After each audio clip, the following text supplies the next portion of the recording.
Dobro jutro iz Slovenije. Good morning from World Hemp Congress from Lendava. We started with second day in World Hemp Congress lectures, with Congress lectures. Thank you, Paula. And we started today with Steve Danks and another speakers. Then we will have competitions. We will talk about the global hemp innovations and about winners in global hemp innovations. Today we wish broke yesterday record, and we will go in global social medias much more higher like last day, and I hope that anybody can see us. Enjoy today. Good morning also from my side. Today we continue the second day of our professional practical workshops and exchange of expertise. Today's focus will be development and optimization of new hemp production systems, new implementing processes and innovation. And as already mentioned, we start with Mr. Steve Danks with his presentation titled Hemp in the Headlines, the Changing Face of Cannabis. It is time to grow positive hemp news. Mr. Danks. This one. Good morning, Slovenia. Okay, let me cheer up. We've got the future in our hands. Some experts in this room that have been doing this job for a very, very long time. And I think, as the industry might like to think, us old boys that have been doing it for a while, we have reached the cusp of where we're going to see some massive changes very, very shortly. So it's lovely to see a sort of new country come on board and pick up its old history, yeah? Because you're going to be able to bring some of the hard work that people like Mr. Benhaim, Mr. Vincenzo from Italy, the lovely man from the ex-Chief Chief of Luxembourg is with us, yeah? Now, one thing that combines this gentleman with this gentleman with this gentleman with this gentleman with this gentleman is one plant. It's called cannabis. We speak cannabis language. Now, my speech is going to be about news and media because I'm actually in the hemp media. Okay, we're lucky enough now in the hemp industry or the hemp movement or the hemp evolution, whichever name you want to put on it, it is happening globally. I can testify to that. Because my lucky job in life is every night I get to travel to a certain part of the globe via internet radio and talk to people like you from Australia, from Jamaica, from Barbados, from Iceland to Finland to Iceland. You name it, we talk to them. And you know what? They're all singing the same song. Okay? Cannabis is good. Cannabis works, it doesn't matter how you do it. You can make good cannabis, you can make bad cannabis. Me personally, I like to make beautiful cannabis. Yeah? But at the end of the day, you've got to remember, this plant belongs in your ecosystem. It doesn't deserve any controls. Any controls, as far as I'm concerned, on the plant, is called regulation. Regulation has just been proved after 60 years not to work. That's my own personal views. Now, obviously, with any new industry that comes about, there comes about certain regulations that we must abide by. I think at this particular point in time, the politicians themselves around the globe are also finding out, trying to put more laws on top of laws that never worked and not actually working. Yeah? So, where are we? Around the globe at the moment, there is a very, very large interest in cannabis. And one of the reasons that there has been a massive resurgence just recently in the whole of the cannabis movement, because over the years we sort of had peaks and troughs and it looks like it's going to make it and then it sort of drops off again, or we get into a country like Australia and all of a sudden all the work that's been done and we find out we can't sell it as food because they won't recognise it as food, although it's the best, you know, we have all the proof. As an industry, we have some of the best minds on the planet working with us. Why? Because it's the most interesting subject on the planet to be involved in at the moment. Because it's now, it's happening, it covers most of the problems that we're looking at, ecologically, financial.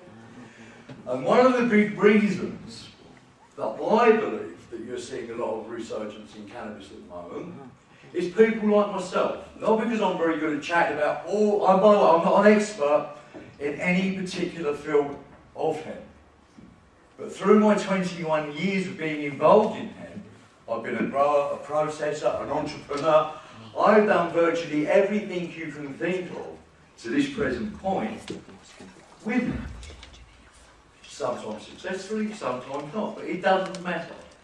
Because hemp, when you start to learn about it, when you pass the knowledge on, it will work. And hemp doesn't just work for you, or you, or you, or you, or you, it works for all of us. It's a biospecies planet with lots of different life forms on it. And every life form on this planet that has a spine has an endocannabinoid system. So we're not only denying ourselves this plant, but the animals as well. And we have, as guardians of the planet, at least some respect that if we don't want to take this food, let the animals have it. Yeah? So, where are we? Time out. Where was I coming back from? Right, why am I here? I shouldn't be here, actually. Do you know why I shouldn't be here? Because I've got cancer. I didn't catch cancer, I had cancer. Yeah? And 2 years ago, I was 6.5 stone, lay in an hospital bed, with a doctor telling me I had 48 hours left of my time clock to go. And no hair, I had no teeth. 6.5 stone on the way, about half my body weight. Half the man you see here today was here 2 years ago. I wouldn't be able to stand here because my pants would have fallen up. There's been piss running down my legs. What's open? You know what's open, you know what I'm going to tell you. Cannabis oil. Cannabis plant, cannabis oil, cannabis tincture, cannabis medicine. Cannabis food. It is food. And you will be denied food. The best food on the planet. Because when you take this food, and there's nothing strange about it, there's no witchy LSD stuffy that makes you all go funny. This stuff makes you normal. This stuff makes you right. This fixes your body up. Look, my doctor tells me I'm a walking miracle. And if any doctor sees my medical report, he looks and goes, because they can't work it out, because it's not medicine that they understand, because it's real medicine. And unfortunately, it seems to be that our medical industry has become corrupt by money. Right, can I ask you a question? Anybody in here had any terminal illness? Anybody here lost any family to cancer? Nobody? 1, 2, 3, 4. Come on, there's more, I know, which is 1 in 2. I normally stand in the room and do this, and virtually every hand goes up in the room. So you must be lucky. Because in your country, obviously your cancer rates are very low. Because why? Because your agriculture is still most probably clean. In my country, the food chain is totally destroyed. I can't find things to eat. They've poisoned it, they've pesticided it, they've GM'd it, and then you wonder why we've got cancers running at 1 in 2. And if you do catch it, if you want to go to that hospital, in my country, in most Western countries, the cure rate is 2.7. 2.7% chance. With all that money, all that machinery, all those years of experience, and they can only offer you 2.7% chance of a cure. There's people in this room, and I can point them out, they might even put their hand up. I'm one of them. I may go on and give it away. I risked 14 years of my life in jail. I wouldn't survive 6 months, by the way, I don't know. Because I'm not one of them martyr, but I'm not hiding behind any closed doors any longer, because anybody that needs this medicine is a plant medicine that grows everywhere around the planet. They deserve it. You deserve it. You deserve it. You deserve it. They give you heroin. They give you morphine. They give you amphetamines. They give you drugs that will destroy your mind off this planet. But they won't give you a plant. This is your future souvenir. Take it. I really do mean that. Because there's people there that have seen the devastation. They've seen what the drugs industry is doing to their populations. This plant, give it a chance. We all say it saved the planet. We don't know. But it's the only thing that is out there that has any possibility of doing something proper. And if you grab this, now if every one of you walks out of here and demands that you bring back your hemp industry, there's people in this room, the one that will help you, one they will advise you for free, because they will want to see your industry work. Because they will then see your economy work, they will see your health work, they will see you become independent, they will see the minute this country rise up again and become proper, because at the moment we seem to be controlled constantly by a group of men. I don't want to get too political, but hemp is political. And I'm very political about it because I shouldn't be here unless I take its medicine. So my life depends on it. So my life depends on you telling your governments that this plant is illegal. Because it always was. We were all around the planet for thousands of years, everywhere. Then all of a sudden some Americans come along and say we can't have it. That makes sense to it. Makes sense to you? Makes sense to you? That makes sense to me. I've been doing it for 20 years. He's super clever. He's super clever. He's super clever. Don't make sense to them. Welcome to your hemp industry. So right, the next part of it is I'm quite good at answering questions or applying hemp into situations. So, here's your opportunity. Any questions? Nothing? Go for it. Well, what about Just a second.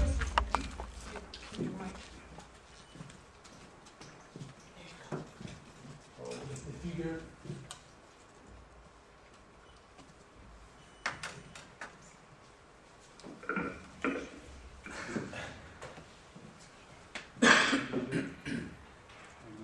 Yeah, it's not my one. I've got a good voice. I was actually brought up in London on barrows, selling stuff in the street, so I can shout. I'm better than these.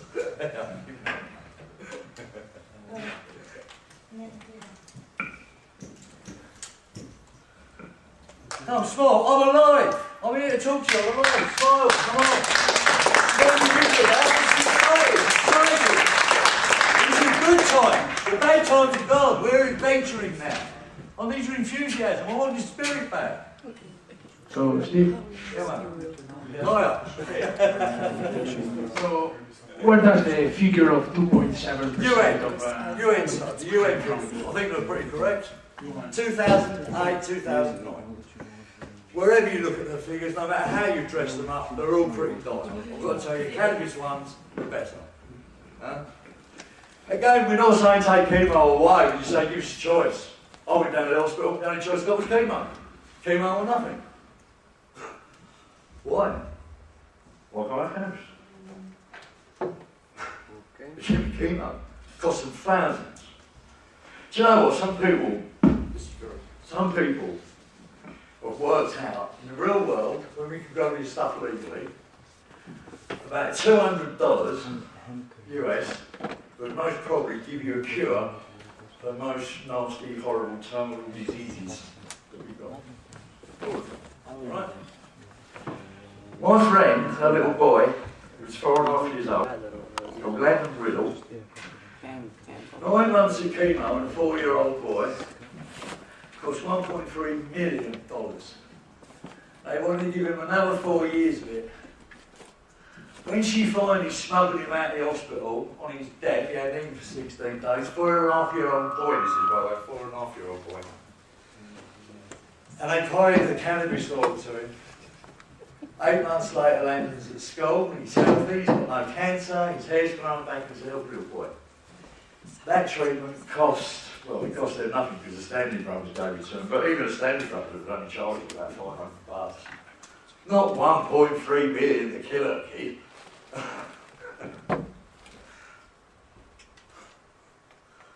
1.3, chemo. Cannabis, as a cannabis industry, we can offer an effective treatment as one of the parts that we can offer, because we can offer fuel, fibre in total abundance. But medicine, just compare that. Chemo, 1.3, dead. $500, kid's life. Your choice. What would you choose? What would you choose? I want to know. What would you choose as a mother? To break the law, risk jail, risk having your son taken away, or stand in a hospital and watch that little boy being held down by 6 male nurses while they injected him with radiation, chemotherapy? As a mother, what would you do?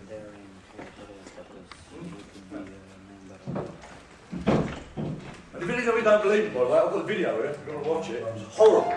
Absolutely horrible.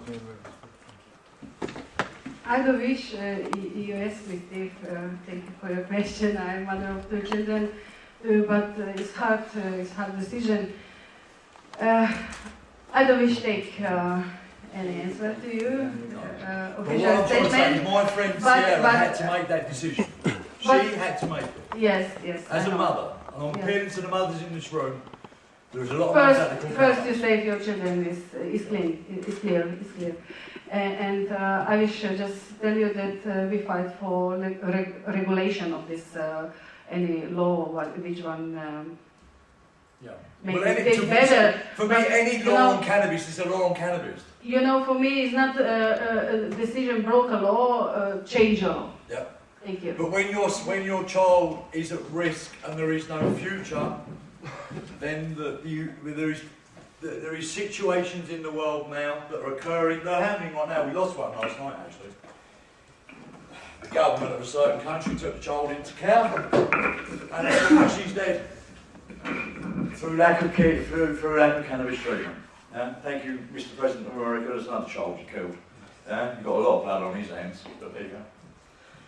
But I say, we have this is the situation that people, I am the same, I'm not a kid, but I'm saying in my country, I have to break the law to stay alive. I've got 3 choices with my government. I can leave my country and go to a canna-safe country, which are quite a few at the moment, and they're looking very promising. And I take all my 21 years of hemp knowledge with me, and I give it to the country I go to. My own country, bugger them. They can start from day one to learn how to work with this plant. I help the people of my country, I will not help the government. I can do that. My family has actually lived in the UK, right, since before 1066. We're a Viking family. We came from Northland in about 1400s. Yeah? So possibly my family has fought every war for England that England has ever fought. And England, as you all know, has fought quite a few, right or wrong. Yeah? So my forefathers' blood is on that land. And they're telling me now to leave because they won't let me have a plant. The other choice I'm left with is just to lay down and die, basically. Slowly, horribly. My body breaks down for about 10 days without this. Or I can go to jail. I'm a sick person. I'm 57 years old. I've worked all my life. I pay most of my taxes. Well, taxes I can get away with. Can I ask you, I'm sorry, what you recommended to media? You tell us, you will talk about media. Oh, right, the media, right, anything anybody's doing. how you see media in this, what they have to do. Right. As media, what we will offer you... You work in this. Anybody that starts a hemp company, one of the major problems is advertising it, right? Because obviously the mainstream don't want it. Getting your target audience is very, very difficult. I would advise you, I have a hemp company, I'm going to advertise on my own radio station. Time for Hemp is a very good medium for all of you. I'm personally interested in you. I'd like to get your personal stories about what you do and broadcast them on out. So I give you personal publicity in your own country and internationally about what you're doing. The Friar Briquette is a marvellous guy, yeah? The other guy that's making oils and creams and bakery, like that, marvellous. Yeah, all of you, just went and bought a loaf of bread off him a day, the man can get into business. The same with the other guy, yeah, support him. Give him some money every week for his products. You don't have to like it, to be honest with you. Just support him. And then you get that money, and I'll tell you, you won't see him down the bar, you won't see him in a fancy car. You'll see him up his house making another hemp soap or an hemp briquette or something. But that's all it takes in the hemp industry. Just buy some of the goods. Don't just look at them and go, oh, that's nice. Buy it, use it, buy it and give it away. Say, look, this is a really nice product. Yeah, I'm going to take it, try it. Be introduced to hemp. Find hemp. Because when you find her, you most probably do what I do. You love her. And there's a lot of people in this room love her. He loves it. I know he does. He's been doing his job day in, day out, right, since day one. That man's history, he's hard to fight, but I've been watching him every day for at least the last 12 years. He gets out, I don't know, he must probably sleep about 8 hours a day, 6 hours a day. The rest of his conscious day, and bearing in mind, he must probably got the money and the intelligence to do all sorts of things, like go fishing, enjoy himself. He gets up and he worries about your health. Jeez. This guy has spent so long with governments around the world trying to tell them that hemp is the best fibre on the planet, and he's still doing it. Why? Anyway, is there anything else? Media's good, we're the media, keep in contact with us, we'll help do it. I love hemp. I love seeing people introduced to hemp. It really is good. Don't be frightened about what the governments tell you. Don't be frightened of your neighbours, because they're all wrong, we're right. Yeah? Join up, link up, talk about it, have a conversation about it, write to your government, write to your papers, stand on the street and tell people. Jack Hare used to do that. The man that wrote most probably the first book on him. That's what he done. He got all he used to get a paste up table and go in the street in America and say, do you know, hey, are you? Do you know about him? Oh, you love coming here. Oh, you coming? He was a terrorist. He was a hemp terrorist. And that's what he done until he died, basically. Every day of his life. And he died poor. He didn't money. Jack never was in it for money. None of the hempsters ever seemed to be in it for money. Because as soon as you give money, they don't do one thing. You know what they do with money, hempsters? They spend it on pot. Not the smoking stuff, but another way of getting it. Because there's so much to do with it. When you start learning that, you'll be like a kid. Can't build with it, got fabrics with it, got medicine with it, I can bake with it, I can build my house with it, I can make my car out of it. We're going to do an experiment later on. We're going to make the hardest known graphite. Is it a chemical? It's a material. We're going to make some graphite material in this building with the equipment that's in this building. NASA, when they build it out of the petrochemical stuff, have to build it in special laboratories, and when it comes out the other end, it costs you about £10,000 per square metre. We're going to do a metre in there. It might work, it might not, but we're going to give it a go. Because somebody sent me a recipe that knows what they're doing. So we put it in there, like, yeah, there we go. Alright, have I done me 40 minutes? They want to do some more. To go. Yeah.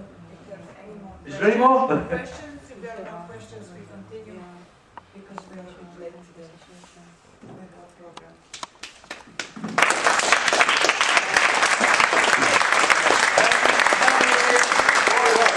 Your voice is very dull. You can get it done anyway. Hey, your voice is clear. You're not going to be left with an option. Thank you, Mr. Thank you. We continue with our next speaker, Mrs. Lucija Kolar. I hope I pronounced it correctly today. Yes.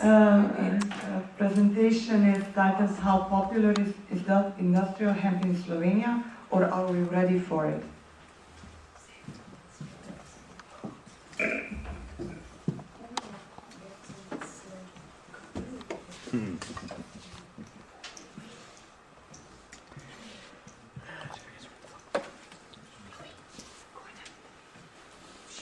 So I might start without this PPT. It's not that important to me, since we are worldwide web. This is who I am when doing business.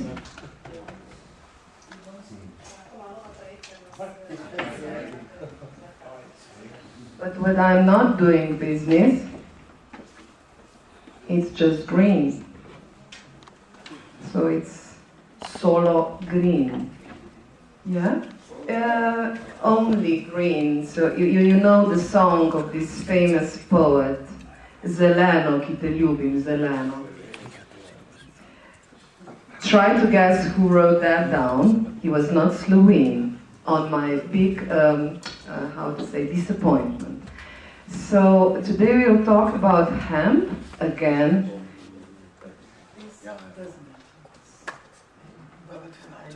Special effect, so might well be PDF.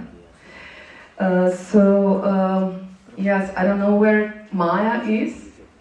Probably somewhere on this earth, on this planet.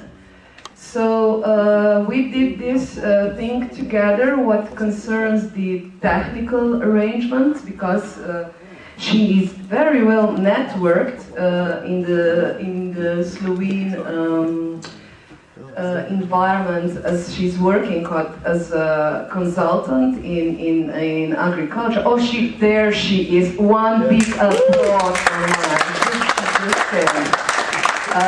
So she helped a lot with this enquete, and yeah, well, to be honest, the rest was done by myself. But never mind. With me, it's always about stories. Krusice, yeah. Because it's like, I will tell you, I'm not sure how much time I have. Is it half an hour? Yeah, okay. So I did my PhD in ecotoxicology, but I'm a doctor of veterinary medicine. So I'm much interested in the nature, of course. But after I gained my PhD, I'm not always, I probably never will. I'm always into something new. So I decided to look into the biodynamics, and we do perhaps know this, what's in the back of this photo. I mean, are there any anthroposophic people here? Yeah, that's Dorna. Yeah, that's like the mecca of the Demeter education, or of the anthroposophic philosophy. This is Gete Anum, and well, this is not Gete Anum, but this is Maja. When we were visiting one farm there, and we were tasting, only just the two of us were brave enough to taste. I think there were some pumpkins or something, but the most important is this, because this is hand of Maja, and you know what's in her hand, and it's a very symbolic thing. So it's like a connection. I'm not in this photo because I'm taking the photo. And the next one, it's just, since I've been here yesterday as well, this is going to be very quickly. It's about what I do with Complementarium. It's okoljsko svetovanje, and in English that would be environmental consulting.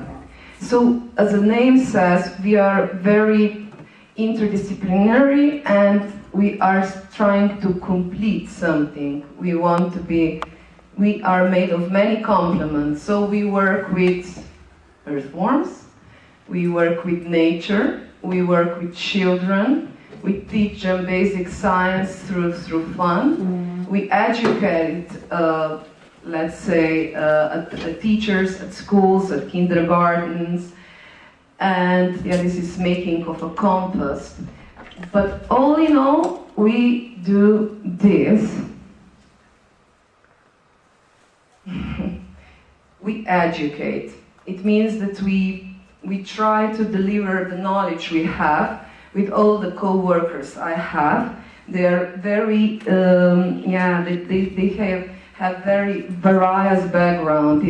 It's IT or microbiology or geology. So we don't do any narrowing with that. We want to spread the good news that we are able to educate on many different scientific disciplines.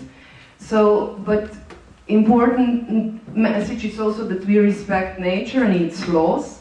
We do some science. I showed that yesterday. We work with children and with elderly people. This is my mother and my daughter this year at Easter.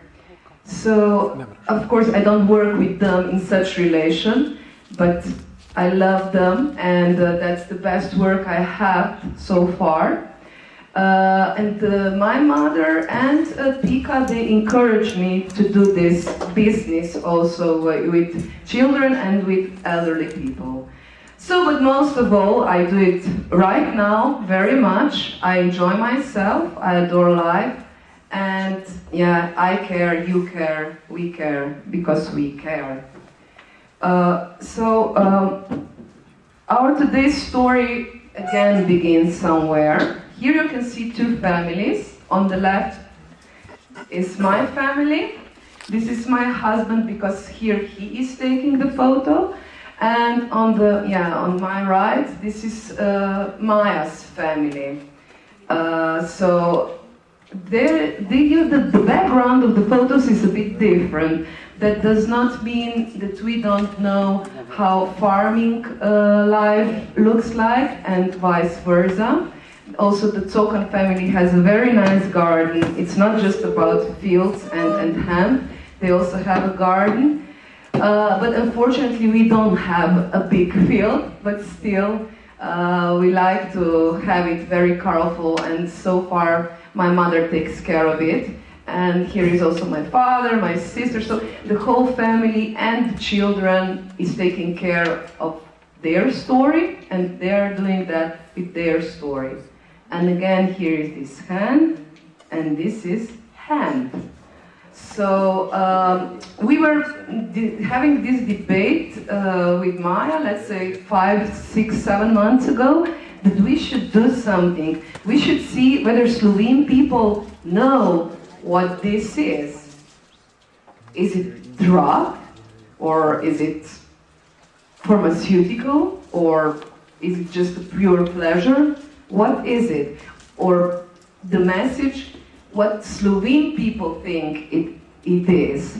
So Maja more investigated the consumers' reports, and I've dealt with the actual producers or hemp growers, so farmers dealing with hemp. And what I would like to say, that the enquete was done via internet, and the response on the side of the consumers was, I think we got something around 300 answers, but on the side of the hemp makers or hemp farmers, we only got 35 answers. The number of Slovene hempers, it's not that small, but somehow they didn't reply. I will comment that in the end, what I think is the cause of it, but anyhow, just that you get a picture. So these three, I will show now the following slides. We'll talk about the people's response, so I've responded to that as well, or Maja, or perhaps anyone else sitting here in the room. So there were 10 questions in each group. I will present today just the most remarkable ones. So the first question I found very funny, or for me it's a basic question, but see the answers. So what do you relate the word hemp, that's konoplja in Slovene, with? You see, mainly people have answered medicine. But imagine, in 2014, there was 1% of the people who still think that's a poison. And that's scary. It's scary actually also because of the fact that mainly this enquete was sent to the people who I think are, have some broad spectrum of knowledge and how to say, cultural background or whatever, and they still answer this. So, fortunately this hemp grows further. This is Maja's hemp, and hemp will not be stopped even if 1% of the people in the enquete thinks it's a poison. And the second one, again, mainly all the photos are which are related to hemp are from Maja's big photo folder called Konoplja. So this is just a general question, and it's related to the knowledge about hemp planting or hemp germination. So I was asking, Maja was asking people when they think hemp is planted, you see, mainly people don't even know that. Or they don't bother to answer. I'm not sure, but what's the correct answer here? Is it in winter or is it in spring? Yeah, sure. Yeah, that's right. It's all, I mean, I don't know, some people say ignorance is bliss, so that's what I got from this pie. It's really unbelievable, because even if you think a bit, you don't need to think much. It just, you need to put this idea into your head when this would be put into the soil and how it will grow and when do you harvest that. So I have no further comment on this slide.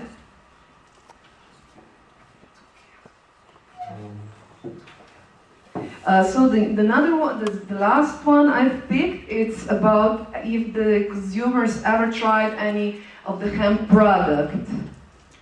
This again is taken by Ms. Maja Klemen Cokan.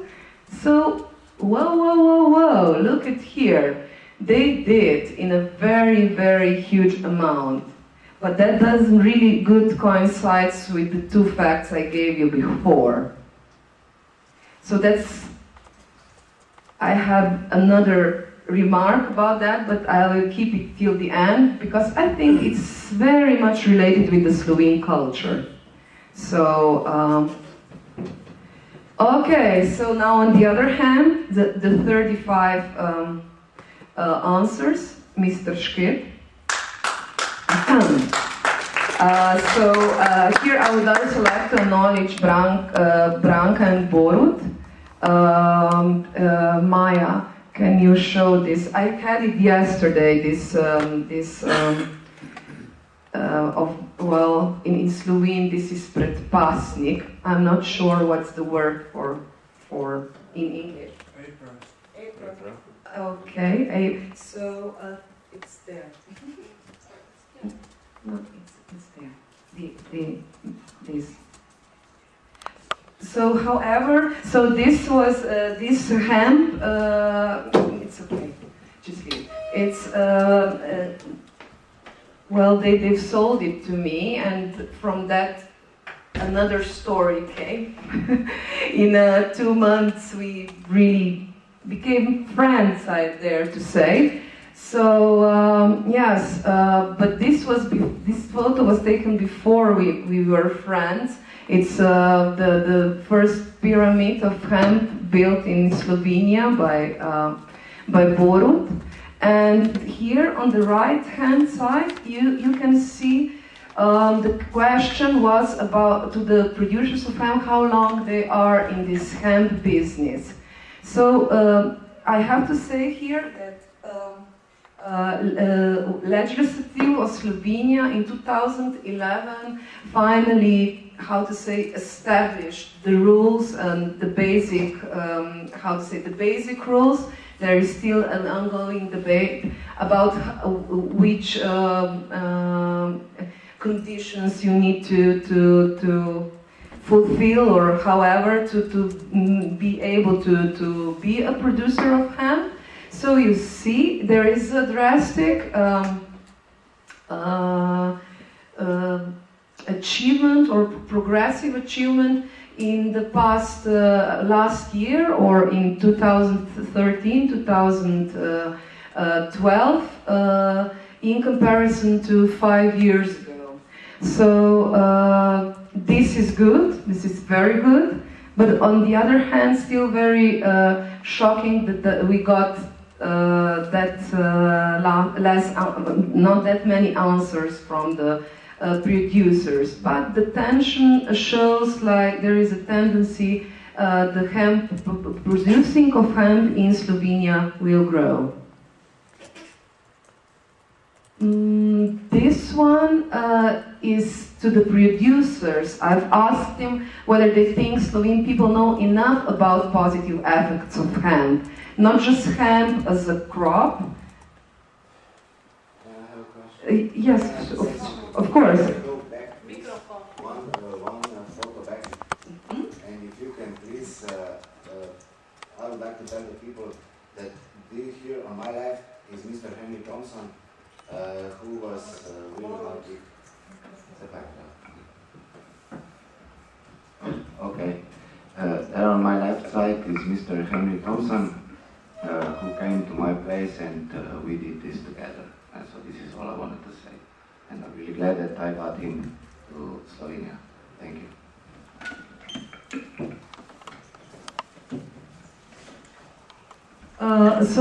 This, as I said, it's about what producers think about consumers. You see, it's 70% they think that they are not aware enough of the positive effects of hemp.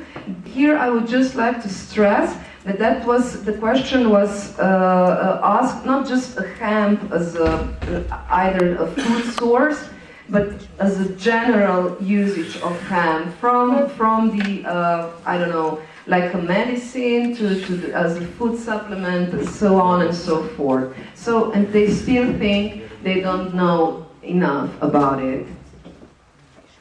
And that's another interesting thing. I've asked them how often they consume hemp products themselves. So 77% answered that regularly, but still here are people who actually even never tried it. That's really not something from Mr. who gave a talk yesterday from Australia. He couldn't believe that, I think. But yeah, that's the answer we got. And here is freshly made hemp oil. It's done by Maja.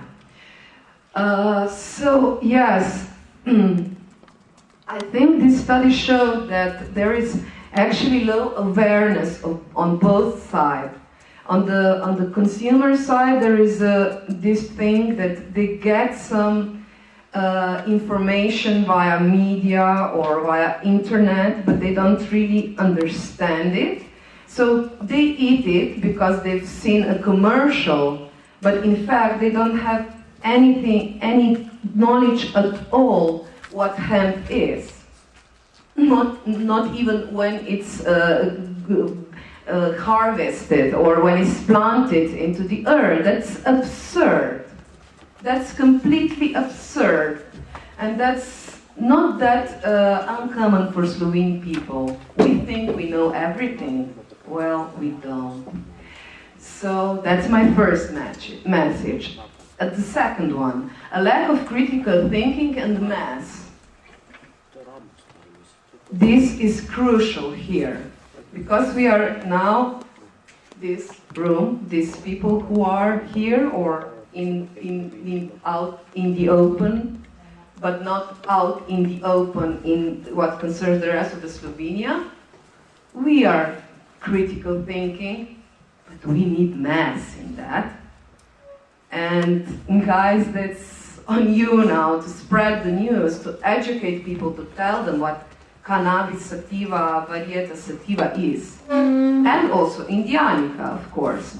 But still, today, without this proper evangelism, nothing will happen. And yeah, what concerns me, it's all about enjoyment and trust.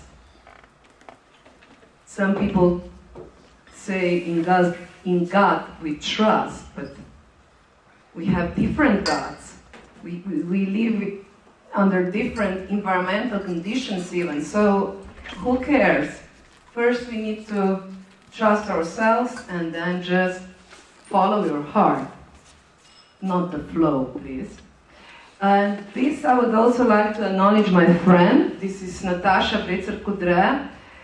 She's an artist actually. She does crazy thing with textile. She made that the sketch of this one for me, but it was made by her friend dressmaker. So yeah, she was still pregnant, and I was also trying to be unsuccessfully so far. So yeah, here I just would like to acknowledge all the best to her Brina, and to her. Brina was born in June, this June. So next, please. Yeah. So as I've trying to, or I did partly show yesterday with Tanya. Hemp is happy. We are happy, and the scientific work will be proceed with the student of mine who is sitting in the back there, and this story about Slovene awareness. This we all will be helping. Yeah, so again, hvala to my Complementarium team. This was shot just 2 days before I came here. Only young people, very concentrated. And well, this is me doing my PhD with sheep shit actually. And this is my children work. This is my daughter, my husband. And this is me and Pika doing some earthworm investigation. And one more, the last one. So, hvala lepa.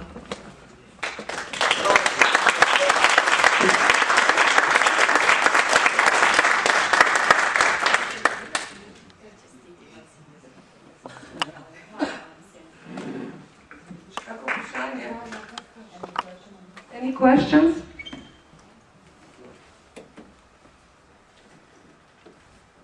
Yeah? Okay.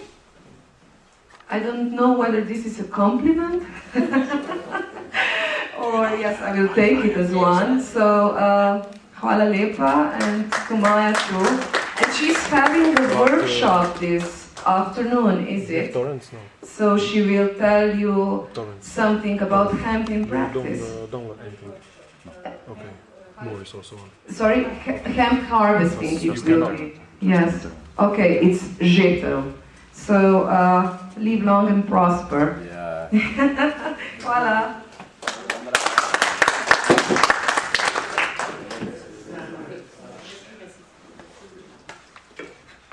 We continue with our next speaker, Mr. Miha Štefe, with a presentation introducing a new hemp business. And thank you to the ladies. That was great.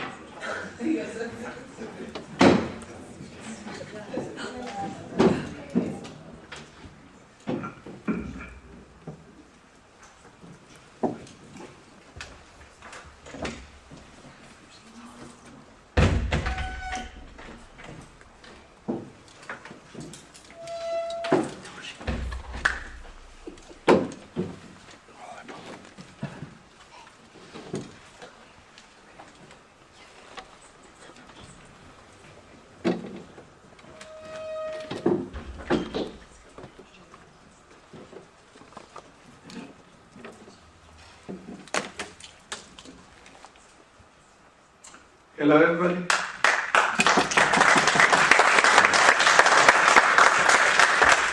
First, let me introduce myself. My name is Miha Štefe. I come from Slovenia, and I've been a speaker here at this seminar for every year now, so this is my third time. And first, I would like to present to you my innovations. I had representatives here in the past. So, first of all, happiness really does grow on trees. For me, because when I see a hemp plant, I'm happy. Yesterday when we were at the hemp field, my friend took a picture with a 4-meter tall high hemp, and I was just, hemp! I love it. So the first innovation I made is basically Wise World, that's my company, made a self-sufficient hemp house. It's only a design for now, but I hope it comes true in the future. I hope this plays now. Doesn't play again, right there. Second. Internet is working, yes? Yes?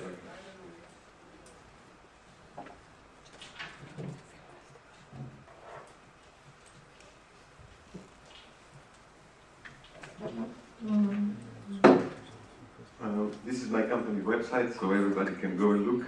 It's wiseworld2012.com, and here basically the movie about the self-sustaining house.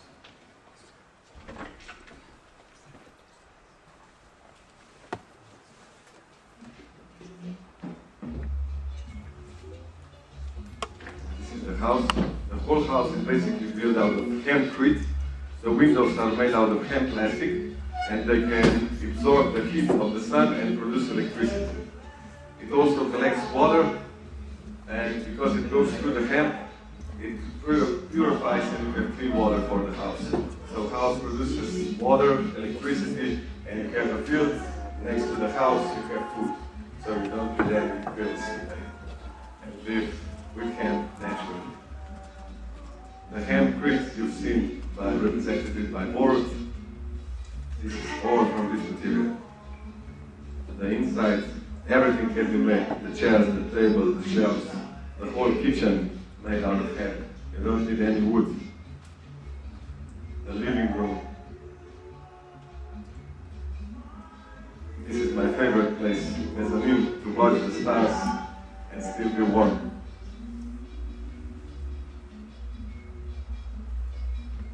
The bedroom.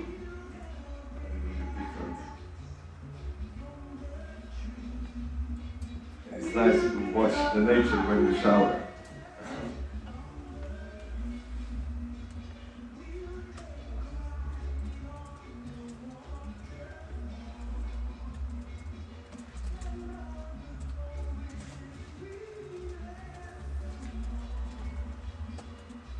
So, we all know in this room that from hemp you can produce basically everything.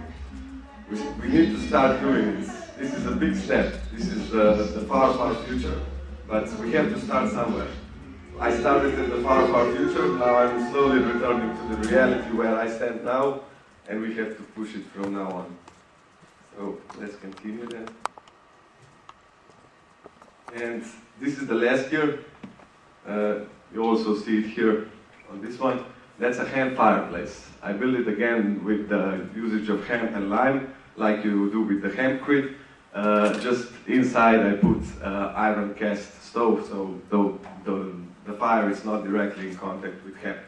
And it's working. It's really good, you know. I warmed my old house with it, so okay.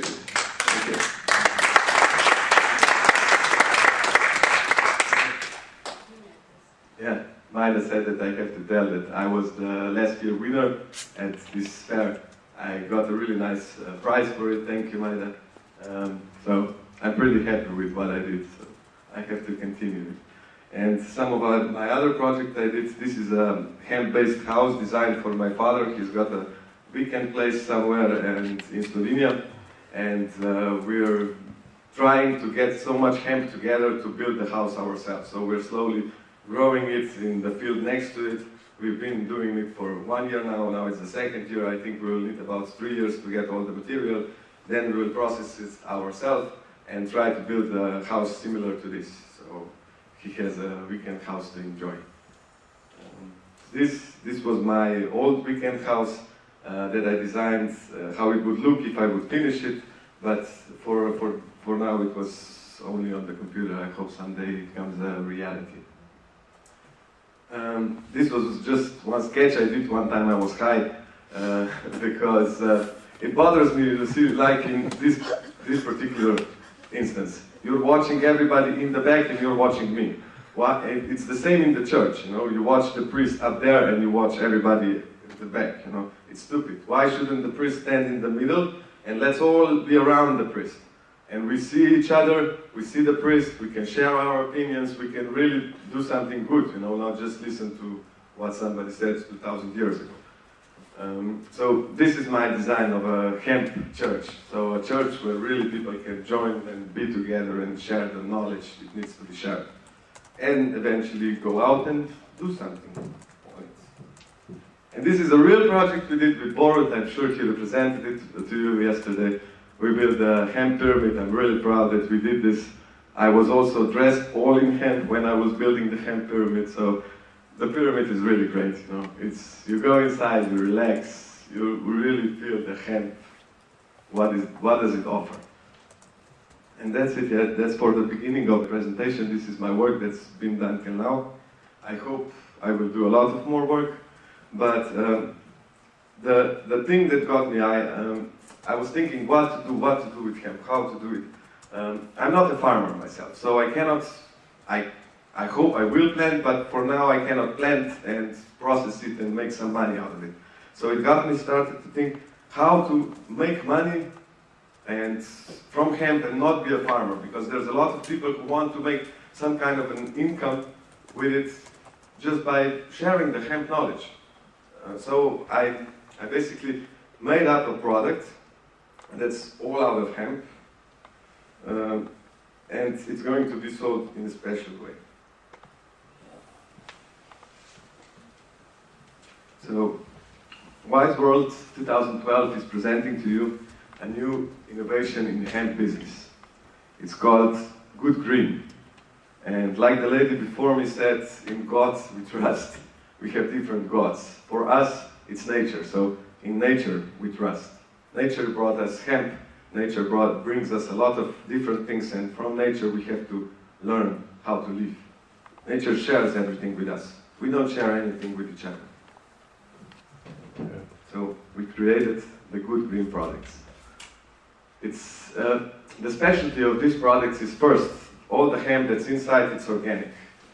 The second, the packaging is in ultraviolet glass, and that's because only in this glass hemp or any other food can stay fresh. We need fresh food to eat. We cannot eat dead food like we're eating now. We need fresh food processed, directly put in this, so the food stays fresh. That's the point of the products. Like I said, all our products first are from organic hemp, and all our products we are offering right now at this moment are based out of hemp seeds. So we have hemp oil, hemp proteins, hemp flour. I will show it to you later. So yeah, they're organic, like I said. Okay, hemp oil. We have the hemp oil here.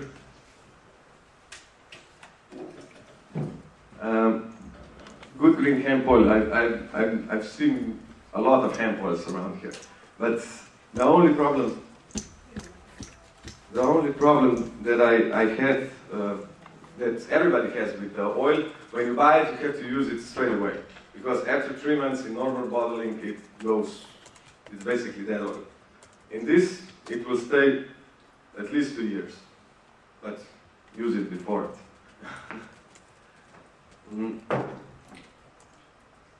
Yeah, I don't know, is there anybody in this room that doesn't know what hemp oil offers to a human being? Please raise your hands. Nobody. So we don't need to explain what hemp oil does to us, but it's good if it's fresh and if it's full of energy. That's the point of the hemp oil. Don't drink dead hemp oil. For us, the most interesting product is the nuts. Most of them call them shelled, or I don't know how, but we decided to call them nuts. And even on the packaging, it says, "Don't go nuts." And it's really good. I use it every day. I made myself today before I came here hemp milk with it. You just pour it in the water. It's the best product. You put it on salads. You put it on everything. I even make my sandwiches out of it. I don't eat salami anymore. I just put this and it's okay. Oh, the hemp nuts, yeah. The hemp flour, you all know the hemp flour. We're baking with it, we're cooking with it, we're doing everything. Hemp proteins, that are very interesting for sport people, for everybody to eat it. I use it every morning in smoothies, so it's really good. Hemp fiber. Fiber is the least grind thing from the hemp seeds, so it's very good for your digestion if you eat it. And the hemp products, again, itself. Now, like I said before, there's something different about these products. These products won't be sold like you're used to. You see them on the market, you see them in the stores, you see them everywhere, the hemp products. There's a lot of hemp products now. But nobody made it so that people can share the hemp knowledge we have. All of us here in this room have a lot of hemp knowledge. We go out to people, we share the news about hemp, we tell them, hemp is really excellent. Let's do something with hemp. And then you leave. What do you have from that? You didn't represent the person, nothing. You just told him some information about hemp, and now what? Now what? I went for free to them. Just the knowledge. It's good that you share the knowledge, but we have to have something from this knowledge. So that's why we basically decided that we will sell these products two-way. One way, it's normal online shop, and the second way is basically a distribution network. That means that when you share this information with your friends, your family, everybody who you want good health and good life, you just show them these products. And if they decide to buy these products online or directly from you, you get a small price. You get a price, you get a small award, and you can decide how to use this award. You can get more of the hemp products, or you can get the cash directly to your bank account. That's the basic idea. So why would you do something like that? Because it's simple. Just buy, I don't have the package with me because on the end of this seminar there will be a start of the sale of the products. Inside the package you will get basically all the knowledge about hemp and our hemp products, and you will be able to join our Good Dream team to basically share the knowledge and be able to sell the products. So by joining us, you'll obtain some discounts, access to all the information, recipes, opportunity, and so on and so on. And of course, your own back office. So you basically get an office. You get a Good Green office. You have everybody there who you share the information. Did they like the product? Da, da, da, da. So you basically control your own business. And there's no binding in it. So when you become a member, you're not obligated to do anything. To share the information, to buy the products, to nothing. So you're free. There's nothing that binds you that you have to buy a monthly product or something like that. So you're free. If you want to just use the products, just use the products. And it has to be profitable because we still live in a monetary world. We still have to pay our bills. We still have to drive to here. We still have to pay with euro and buy oil products. We're stuck in the system, you know. But if you share the information about Good Green and the hemp products, you'll be able to get some of the money to buy the oil products to drive around and live in this world, you know. But we still need this. We still need to exist in this world. But here, people who will like hemp, who will share hemp, will get some of the money, and with the money we will gain strength as a hemp society. Because we will be able to go around the world and share the good information. That's why we are Good Green. To share the good green information. And it can be about hemp, or it can be in nature in general. So, let's do something about it, because every purchase counts. Because we don't give to the big stores. We will give to the people who are sharing the information. Because the store doesn't do that. Yes, like I said, we educate. We are planning seminars like this one, but concentrated on hemp and how to present it to people, to really know what it does to a human body and how to represent it so people will start to use it. Like I said, we need to start eating live food, so we'll be live persons. And of course, it has to be quality. Quality is and it's our first look. It has to be the best quality, and then we start from there. So that's why we need to educate all our members what our product is, why, and how to share it.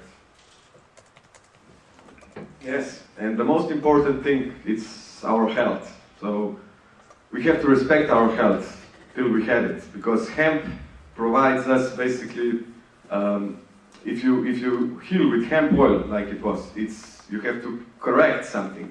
But if you eat hemp food, you're basically staying healthy. So in the end, you won't need to be healed for the back. So you have to live a healthy lifestyle, and the healthy lifestyle means no nerves.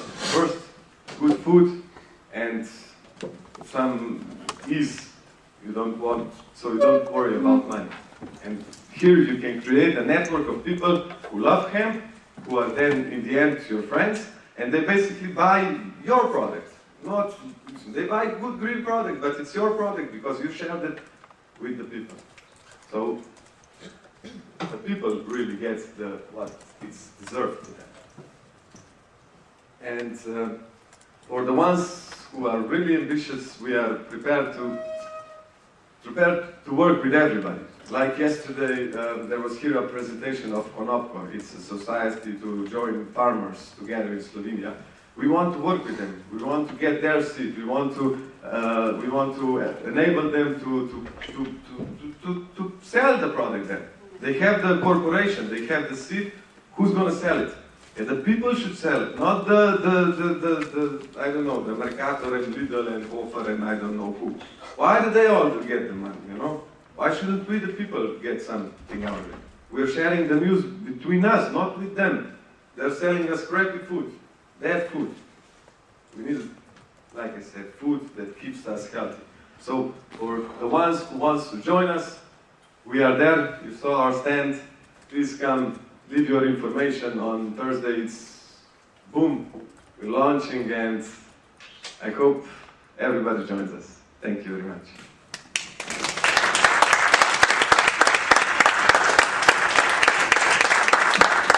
Any questions? And it was good. Yeah.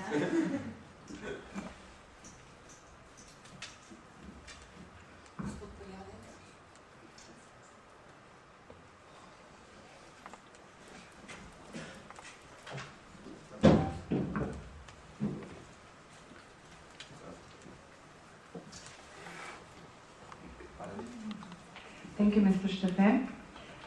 We continue with our next speaker, Mr. Andrej Poljanec. His presentation is titled, How to Provide Grants for Starting a Successful Hemp Business.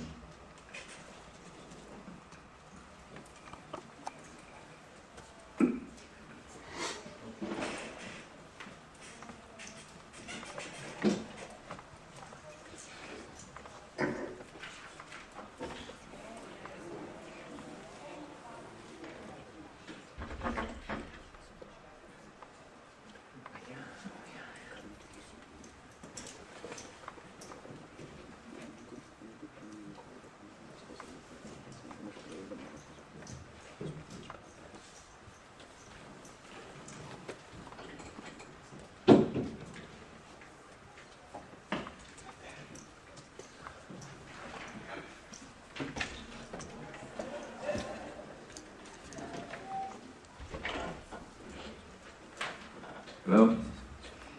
I would also like to present my colleague Ina Nagrić. She will help me. She also helped me to do this work together. So maybe I'm one of the guys who know very small amount of knowledge about hemp. But however, we are doing with finances, we are trying to find answers for how to provide grants for starting a successful hemp business. So maybe we could help you find the right way on that side. So who we are? ComData is an institute and is a non-profit, non-government organization, and we are dealing with management and promotion of development projects, regional, inter-regional integration, comprehensive business and startup consulting, internationalization, commercialization of different businesses, and at the end, on obtaining funds on national and European calls for tenders. So today we will talk about national and European financial initiatives for growing and processing of hemp, examination of the entry criteria for the tender applicants, viability of the projects and their placement into public tenders, priorities and selection of relevant content on the Horizon program, the importance of international networking for fundraising, and a little bit about crowdfunding. So now my colleague Tina will tell you a little bit about programs related with hemp and hemp business, which are under the European legislation about financing. Good day. I will present just Horizon 2020. We all heard about it. We all try to get some funds for this new financial perspective. We have chances till 2020. The first deadline was in June, 18th of June. We have new results and feedbacks, what all the participants make wrong, do wrong. So we just prepared a few topics that are involved with hemp industry. So these are agriculture and forestry. The first topic that is very important for you that are here today. This area is actually for those who are involved in agriculture, because in Europe we have at least 70% of land area that is covered by forests and are agriculture areas. The activities should be heading to increasing production efficiency and coping with climate changes, while ensuring sustainability and resilience. We have heard about the projects before, and maybe, I hope, the lecturer gets some EU funds for his ideas. And providing ecosystem services and public goods, empowerment of rural areas. I must say that when we are talking about EU funds, we mustn't talk about getting funds just for starting the business, but have good idea. That is maybe innovative or high-tech. And also, in this topic, there is sustainable forestry.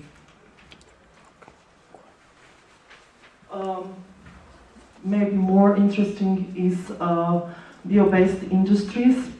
We also heard before about low carbon, resource efficiency and sustainability, and these are the main activities and objectives that accelerate the conversion of fossil-based European industry, and is important for this topic. The elements of this area are transforming current fossil-based processes into resource and energy-efficient biotechnology-based ones, establishing reliable, sustainable and appropriate supply chains of biomass, byproducts and waste streams, and a wide network of biorefineries, and supporting market development for bio-based products and processes. Maybe biotechnology, that we also heard something about that. That is focused in biopharmaceutical sector. We all try new possibilities, not the classic ones. Also health, food and healthy diet. These are the basic human needs. We need good solutions about that. The eligible activities are promoting informed consumer choices, delivering strategic solutions for healthy and safe foods and diets for all, and creating opportunities for sustainable and competitive agri-food industry through innovation and food proceedings. And from my part, the last two topics that are interesting are key enabling technologies in advanced materials, advanced manufacturing and processing, and biotechnology. Maybe also we can think about raw materials because we just saw after this first deadline that there are a lot of possibilities, and the topic of hemp industry is quite innovative solution for that.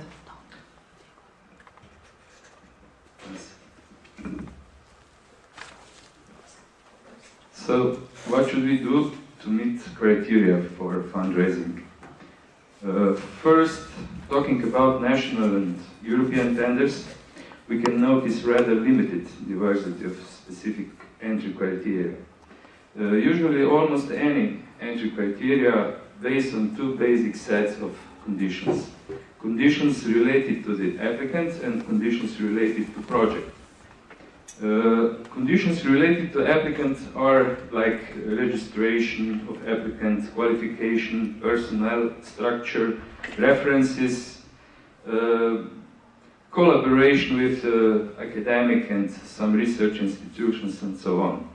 Conditions related to project must be that the project's consistency with the tender team, innovativeness, usability, opportunities for commercialization, added value of research and development, and environmentally friendly, advanced and comprehensive solutions, and sustainability, and so on. Regarding the new EU program guidelines for the period 2014-2020, any entry criteria should mostly be oriented to its specifics. It could be of a substantial help for any potential applicant to previously check the facts at how to get funding on the European Union website. So, viability of the projects and their placement into public tenders. Wide range of available open calls requires special attention in selecting an appropriate program for each project. Therefore, it is very important to be previously well informed about current opportunities with respect to the required specifics. Prior to our decision about the application, it is good to know what are general and specific requirements of the selected tender. That's important because of possibility for realistic evaluation of the potential for the project success. First, we must determine whether our project meets the basic tender criteria. Current European perspective offers a wide range of opportunities, especially for small and medium-sized enterprises. But to be a small or medium-sized enterprise is not enough. Talking about European tenders, first of all, our project must be innovative. Innovative enough, and it must comply with development criteria relating to marketing possibilities and wider needs for such project to be implemented. Next, please. Here are 6 lessons and 1 rule for a project evaluation. It's good to know 6 lessons learned from the first evaluation of the SMA instrument open call from June this year. Most of the non-selected proposals were too much focused on the project and not enough on the business opportunity. Not convincing when describing the company. You have to explain why your company will succeed and not your competitor. Not providing enough information on competing solutions. Having a too low level of innovation, planning to develop a product that already exists in the market. Proposing just an idea without any concept for its commercialization. Or just trying their luck. The SMA instrument, like all other open calls, are not a lottery. And there is also one rule: don't even try to participate at any open call without a well-skilled project coordinator such as we are. Next one. We all know that there are local and national public tenders as well as international, European, and so on. In Slovenia, as well as other European countries, there is a set of open calls that may be suitable for the cultivation and processing of hemp. These calls are hosted by the local authorities as well as by the various ministries and government departments. In Slovenia, for hemp growers, it is possible to apply for funding in local tender programs, open call to tender for the allocation of financial resources to facilitate the development of agriculture and forestry in each municipality. You should check when they are open.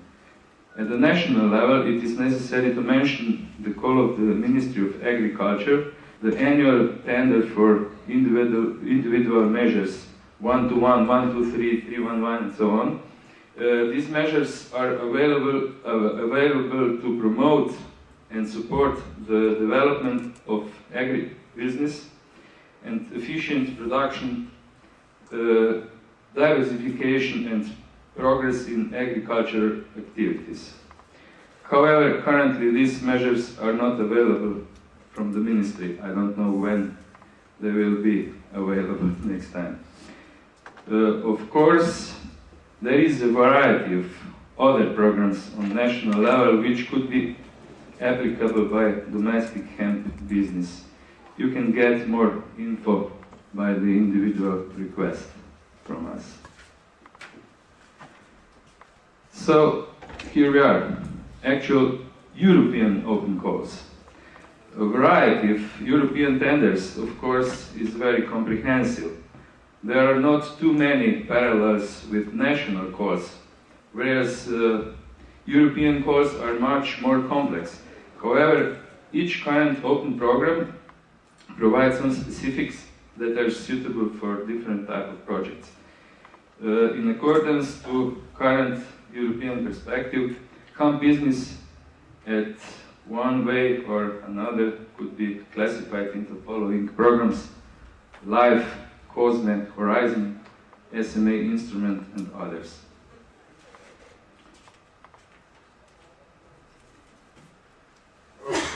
Maybe today we don't have enough time to talk about all of these programs, but we will talk mostly about the Horizon program and the SMA instrument for small and medium-sized enterprises. This SMA instrument consists in 3 phases. First phase is mentioned to be for the feasibility study to be done by you in 6-month period, and you can get grant in the amount of 50,000 euro for that feasibility study. Phase 2 is innovation project, and it will be supported that address the specific challenge and demonstrate high potential in terms of company competitiveness and growth, underpinned by a strategic business plan. In phase 2, we must, in a 12 to 24 months period, do our prototype of a new developed project, and we can be granted with great high potential, €500,000 to €2.5 million per our project. And there is also phase 3, which is not covered by money, but we can get coaching and mentoring services from the European institutions. The SMA instrument, we get up to 70% of funding, so 30% of finances must be from our own. The importance of international networking for fundraising.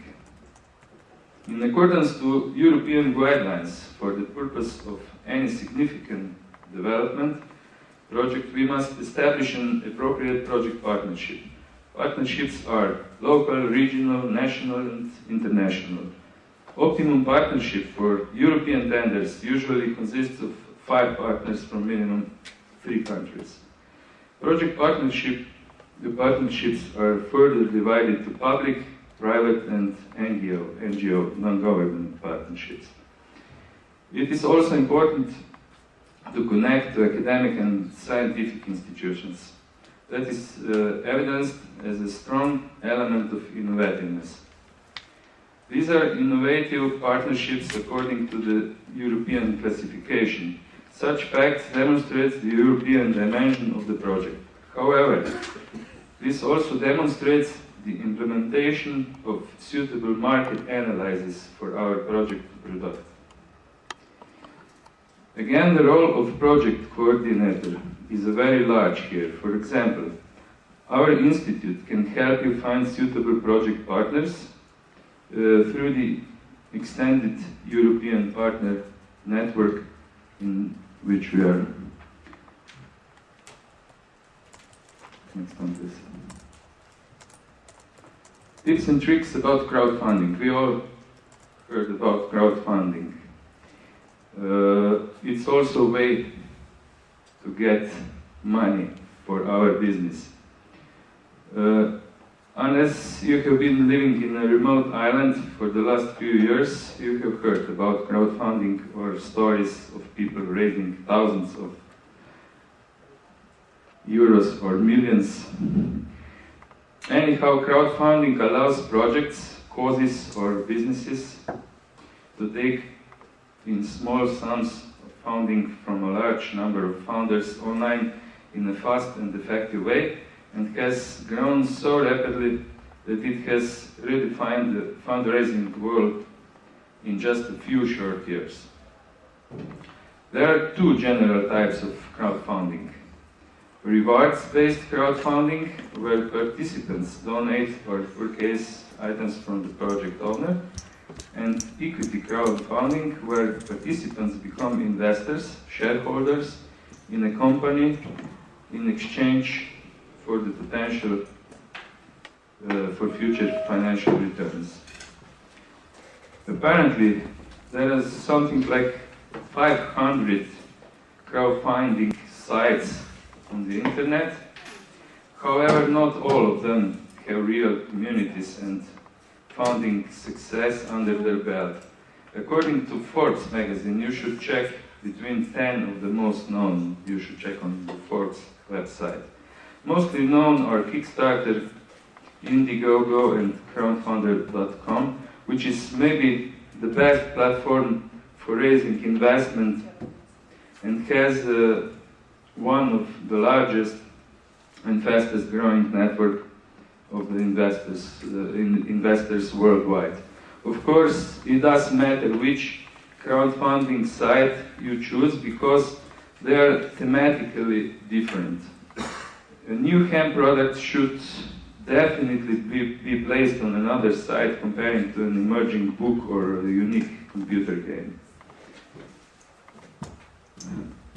Top 4 reasons people contribute to crowdfunding campaigns. They want to be first. People want to be first. They will buy into your campaign purely for the sake of street credit. How to capture them? Highlight what makes your project unique and unattainable anywhere else. Bonus points for offering a Kickstarter or Indiegogo limited edition version of your project. Being able to show off your first of its kind project will be too tempting for them to resist. Your project makes them happy, of course, or excited or inspired. Use this to your advantage. Use your video to convey your passion. Why are you doing this? Why crowdfunding? Emotions are contagious, and they're the only thing that can open up the wallet. They're invested in your community. If you're making custom crochet needles, your target market probably isn't a member of Hells Angels. They will, however, run in certain circles, and it's your job to figure out how to connect with them. They believe in you. When people see your passion, along with a carefully thought out strategy, they will be assured that you have the drive and ability to bring your project to fruition. So, I was short, so here we are. If you need a local or international European partner for your project to be financed for collecting grants, if you have any questions.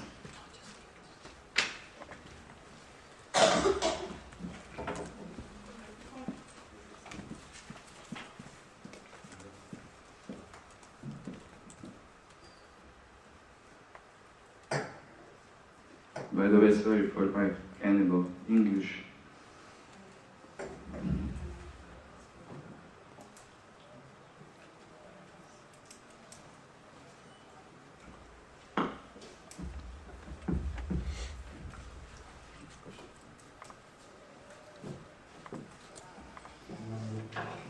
So, okay, during the presentation I read keep it local, and also a criteria for getting the European funds is establishing a European dimension, which is kind of, some local or European, two kind of opposites.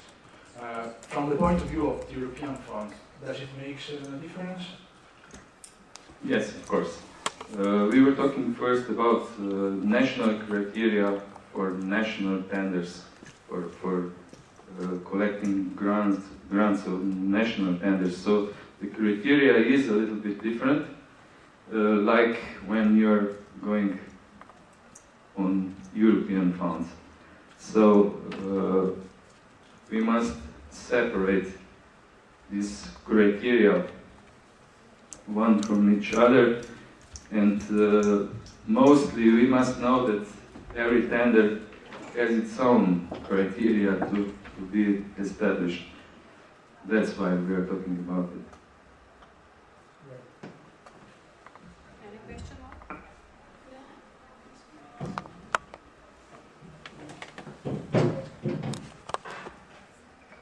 Thank you. It's actually regarding the same thing. You said for European subsidies you're usually looking for 3 to 5 countries, or 3 countries or 5 countries. Is that a fixed criterion for all European? No. But mostly we are talking about it. Why? When we are talking about European tenders, you should know that we must need some European dimension. And European dimension is in that way that we must find some international partners inside the European Union. And that's why also we cover, by that step, we cover our next thing to be done, and it's knowing the market in Europe. And how can you know the market, the European market, if you don't have your partners around in Europe? And if I could ask one more question, Yes. regarding the content, because in the beginning you were mentioning several subjects that can be subsidized. Do you know what currently has the emphasis? Is there more emphasis on subsidies for growing or for processing innovations or for marketing? More from processing. For growing, mostly nothing when we are talking about European tenders. It's mostly covered by national and local tenders for agriculture and similar. Okay. Anyone? Yes, please.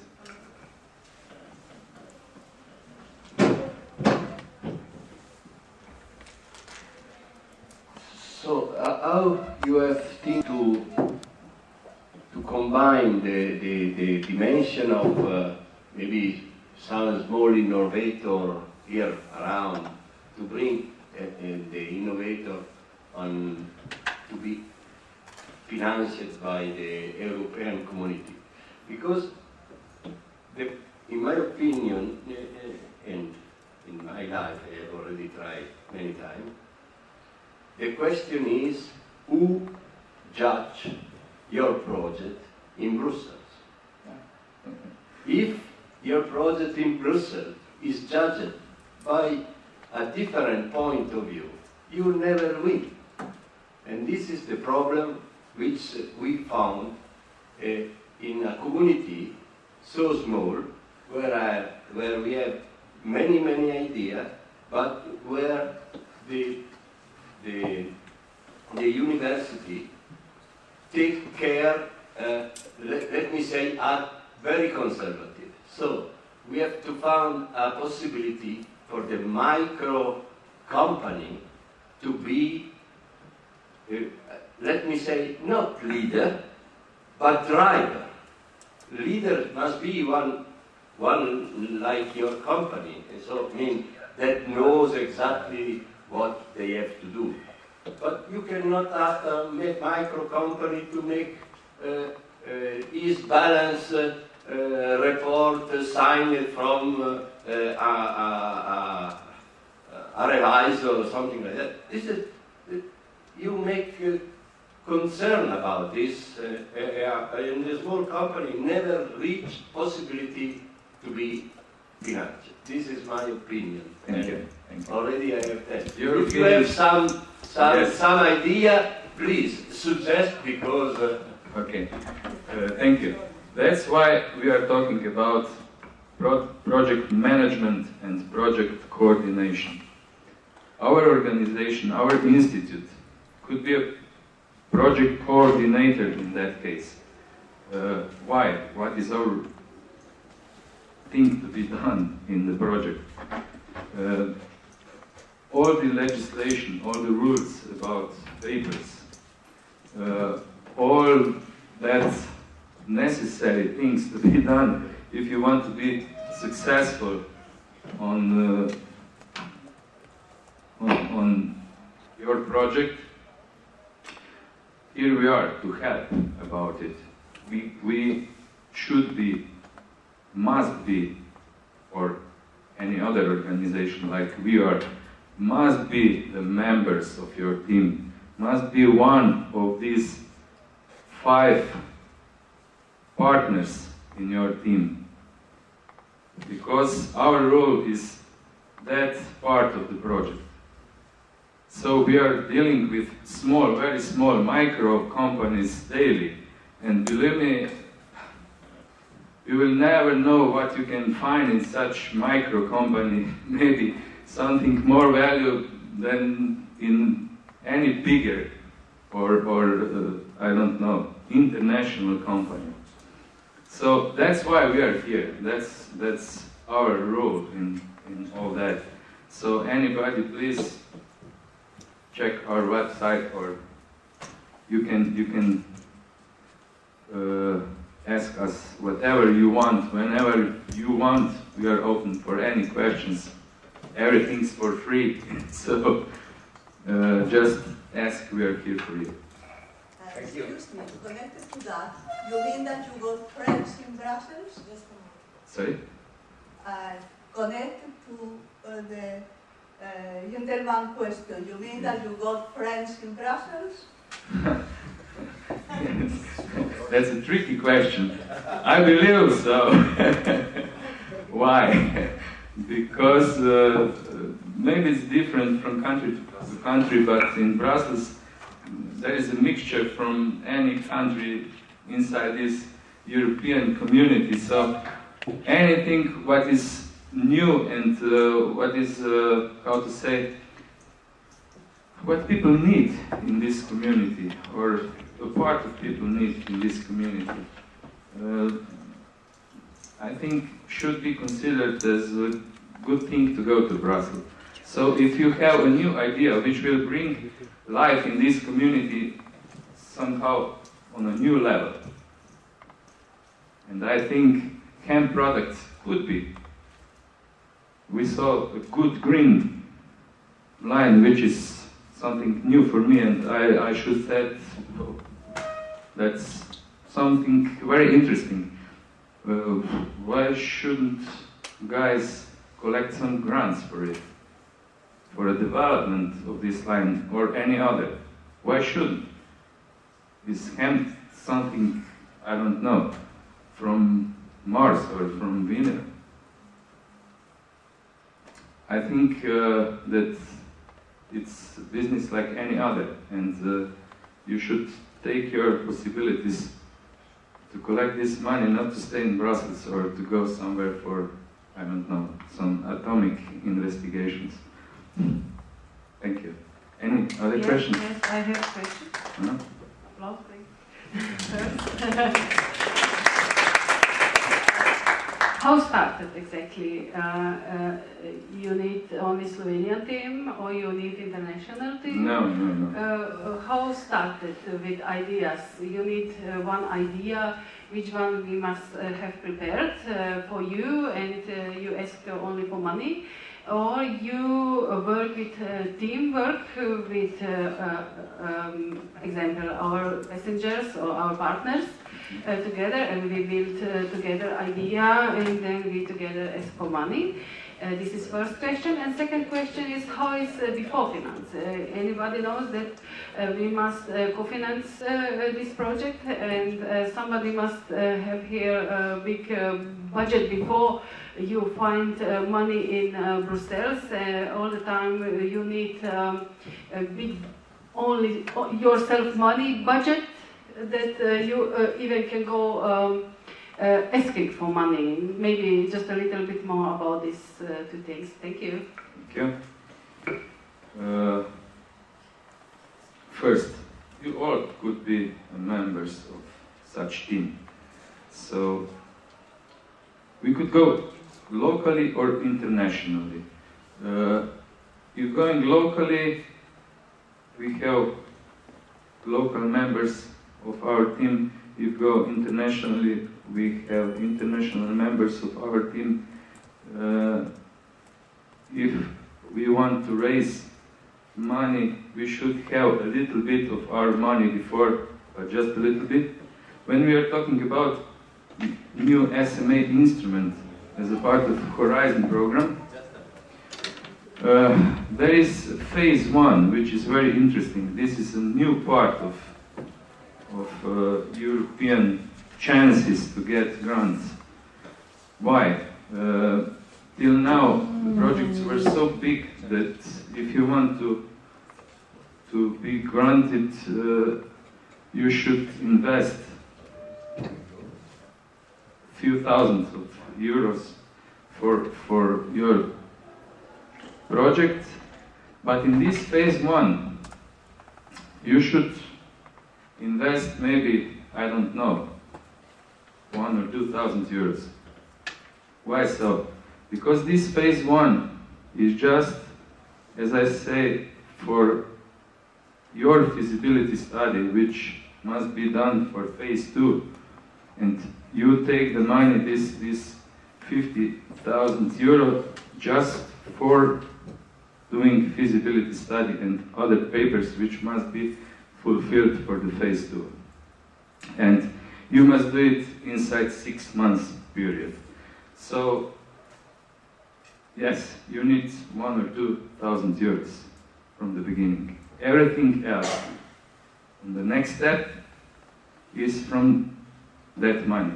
But we have, at the end, 70% is maximum for funding our project.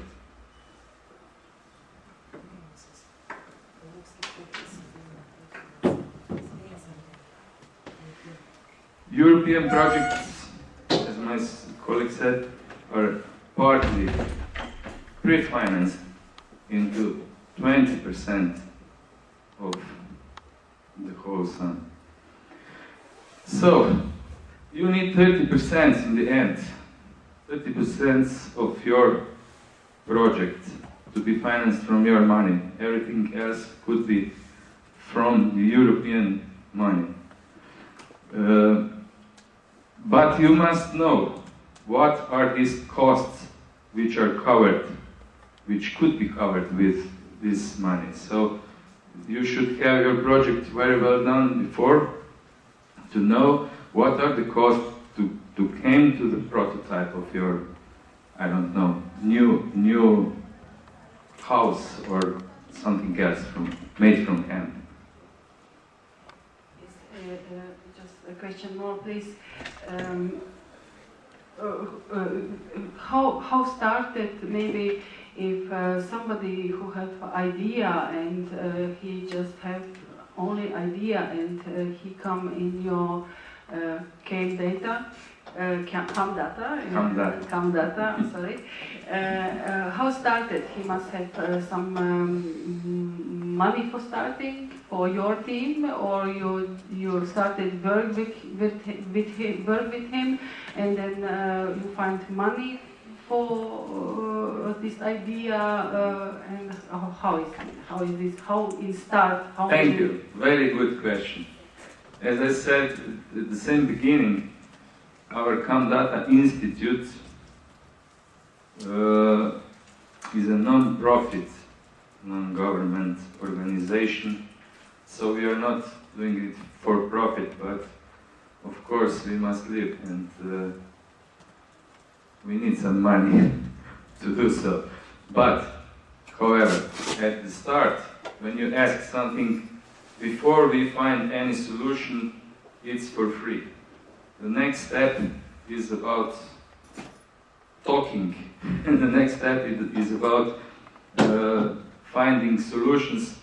Of course, every solution has its own costs, but however, our type of working is that only the small part of costs must be covered before. We are talking only for fixed costs, like for I don't know, from gas and so on, for papers. But let's say about again 70 or 80% of our work could be financed like a success fee. If you are successful in collecting grants, then we get our money. Other way, no. So that's our way of working. And one question more, because this is a very interesting thematic for me too, and my team. How started? What idea must have? Somebody have idea. Somebody have some product. What he must have for starting? That this is interest. Here is interest for raising money. Talking about SMA instrument, just an idea is enough for beginning. Everything else we can establish later. So first thing, call us or send me a mail and give me your idea in 5 words. If it's good enough, 5 words is more than enough. The next step is we will find a way to talk to each other, to find solutions, to give you our opinion about your idea and to give you possibilities for your next step. How is with partners, international partners? Is this must they be in this project? You find these international partners, or somebody who have idea must have this international? It depends from project to project. We can find you, we can help you find the appropriate partners through our partner network all over the Europe and widely.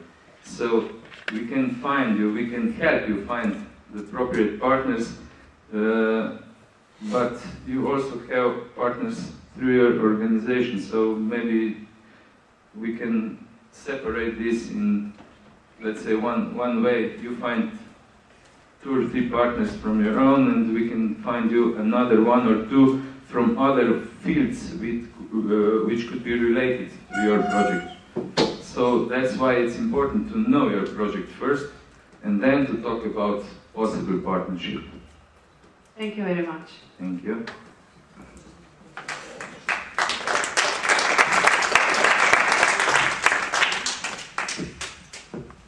Thank you, Mr. Poljanec.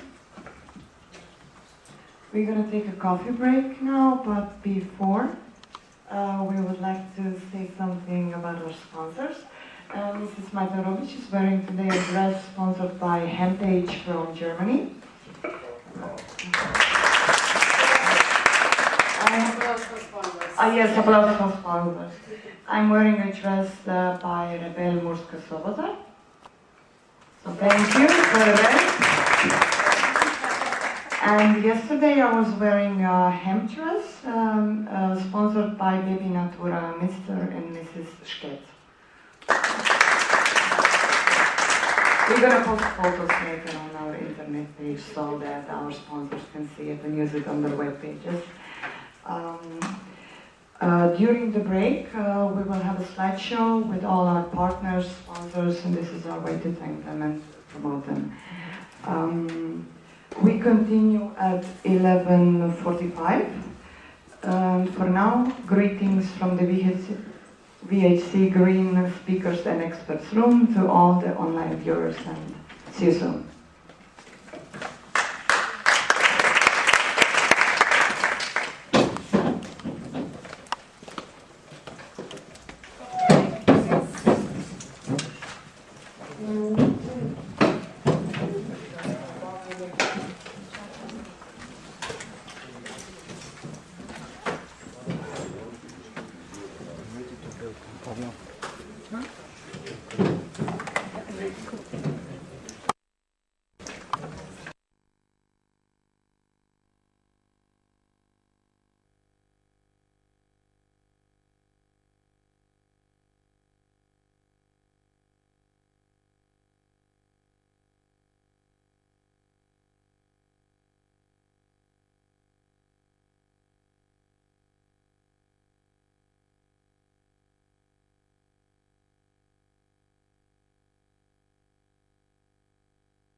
Can you please close the door in the back?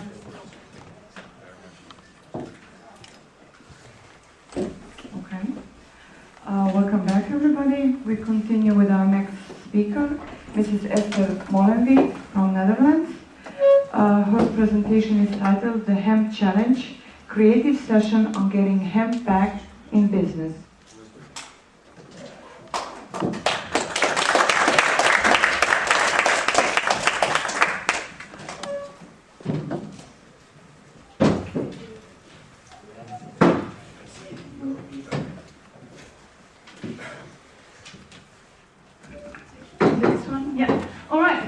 Before we start, I would like everyone to come to the front to be at the seat where one of the colored post-its are.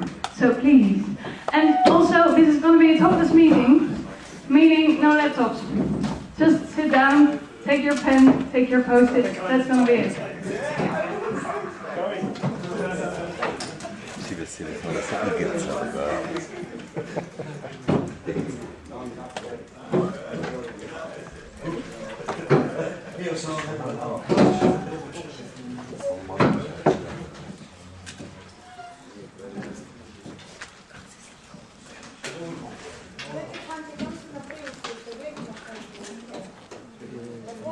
There's still a few people in the back who I would like to invite to come to the front.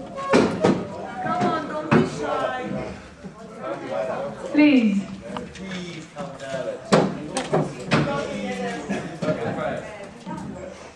My eyes are quite bad, yeah. I'm not so well for the back row, so it's good to have you a bit closer here.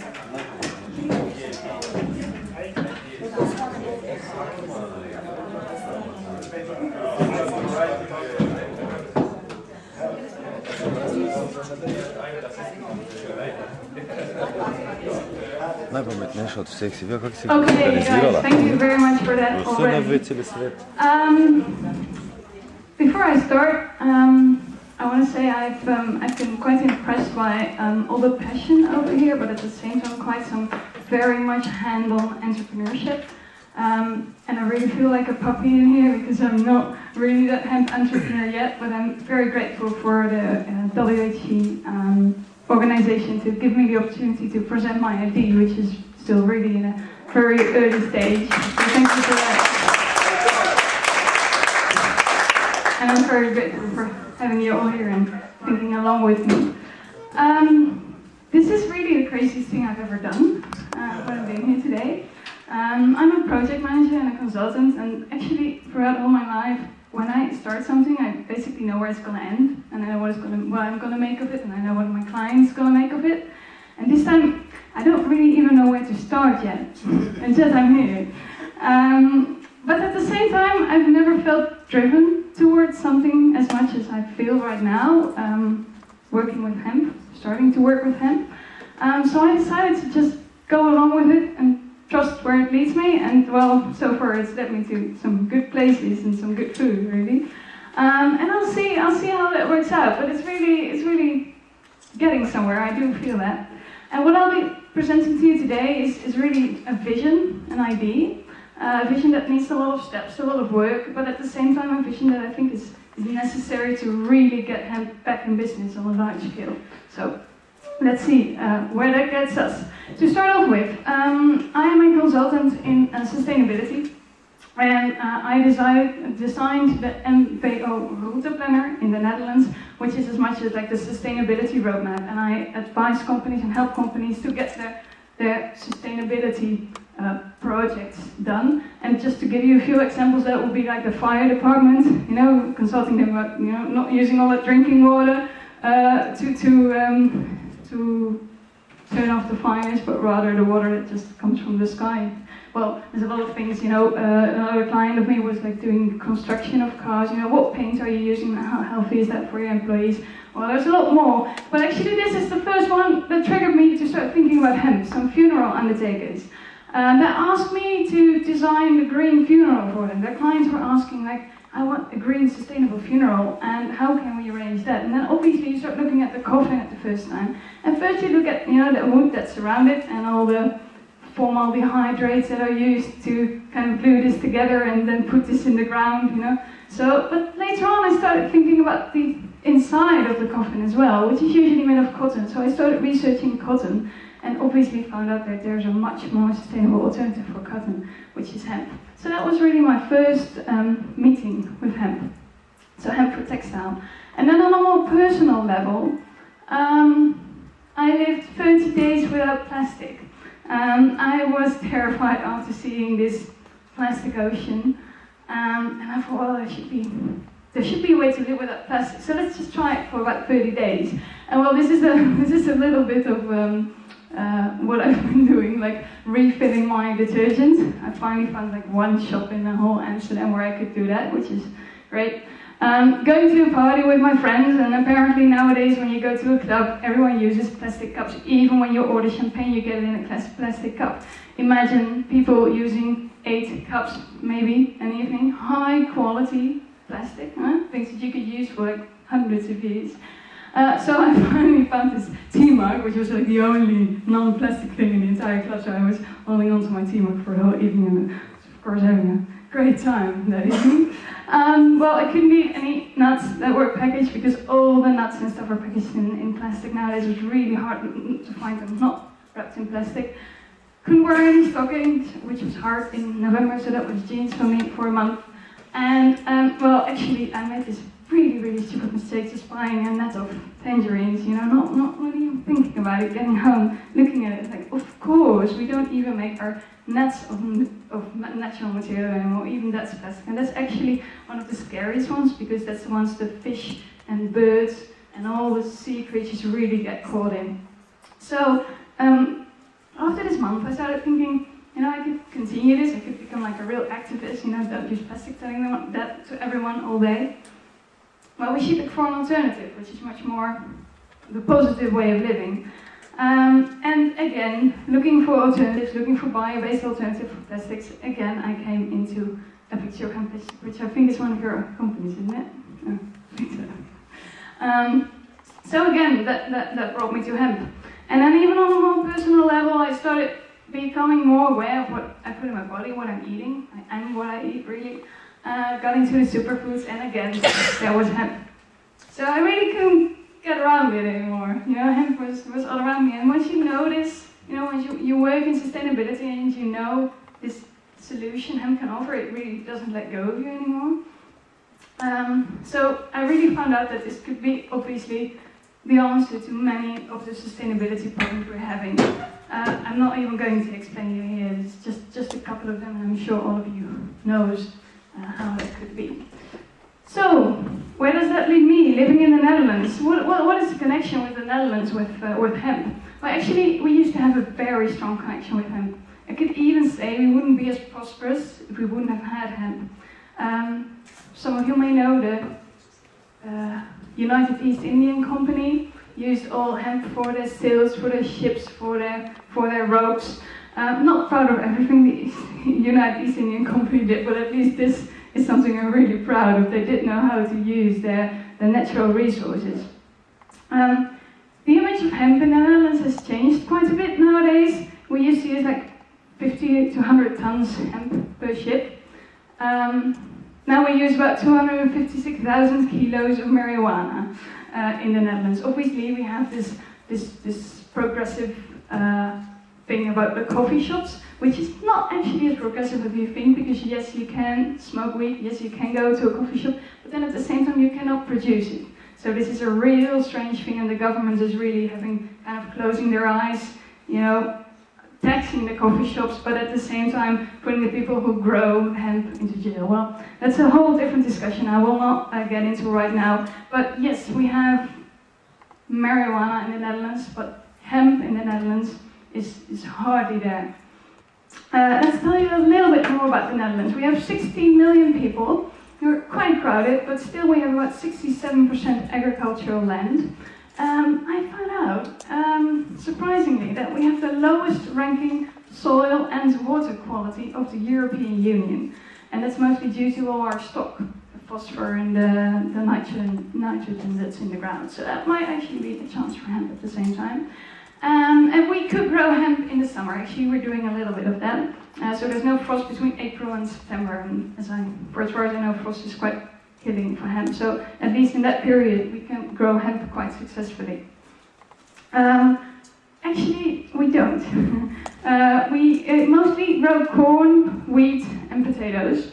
And then there is 0.08 hectares of hemp in the Netherlands, which is a start, which is good. You know, we can grow hemp, it's legal, it's even legal to sell seeds in the Netherlands, although it's not happening. But yes, there is a little bit of hemp already, but really if you realize what the potential is, this is really outrageous how little that is. The hemp that we do grow in the north of the Netherlands is used for quite low value applications, so such as the stables for horses or cattle, and then the structure feed for cattle, some oils, some leather oils, some fibers for housing, and then also just a real little bit for some hempcrete. And I think in the Netherlands, perhaps like everywhere in the world, we are really in a chicken and egg situation. There is a lack of supply because there's little knowledge. There's little knowledge, especially about this low value, reasonably low value applications, but not a lot about applications like food and textile and medicine. There is a lack of processing equipment and chains for these higher scale applications. And then obviously it's not profitable on a small scale, you know. So everyone you would ask to do that, they would always say, you know, we can't get the equipment here for just a couple of t-shirts or whatever. We're really in that chicken and egg situation. And then there's also a lack of demand.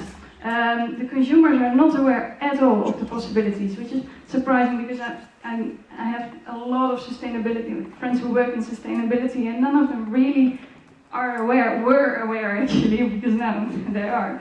That you could even make clothes from hemp and so many other things. So, and the thing is that when they are aware, you know, I had a session with them, they all go home, where can I get this? I want a bag, I want shoes, I want a shirt, I want the food, where can I get this? It's not really that hard to motivate people to buy it, you know, it's such a good story, it sells itself, but they're just not aware. So there's this chicken and egg situation, because getting hemp to the more high-level applications is really, it's not something you do overnight, especially with the processing and the equipment. So how to get through that? I think it's quite a challenge. So I just called it the Hemp Challenge. We have Hemp Challenge to work on. The goal, my goal with Hemp Challenge is to boost the cultivation and the use of industrial hemp in the Netherlands. And I say Netherlands now, but really it's all around the world, but you gotta start somewhere. But if everyone says like, you know, I'll join you in my country, we can make this a lot bigger. First, obviously, as a sustainable alternative to unsustainable and imported resources. And secondly, and very important, also in the Netherlands, as a job creator and as a reintroduction of the manufacturing industry. In the Netherlands, we have like consultants. You know, I'm guilty of that myself. So many people telling things, so many people knowing things, but we are really losing our manufacturing industry, which might become more and more and more important over the years as we are getting scarce on resources. So we need some hands-on manufacturing industry and create more jobs. So I think with those two goals, we have quite a good business case for the Netherlands. But then, where to start?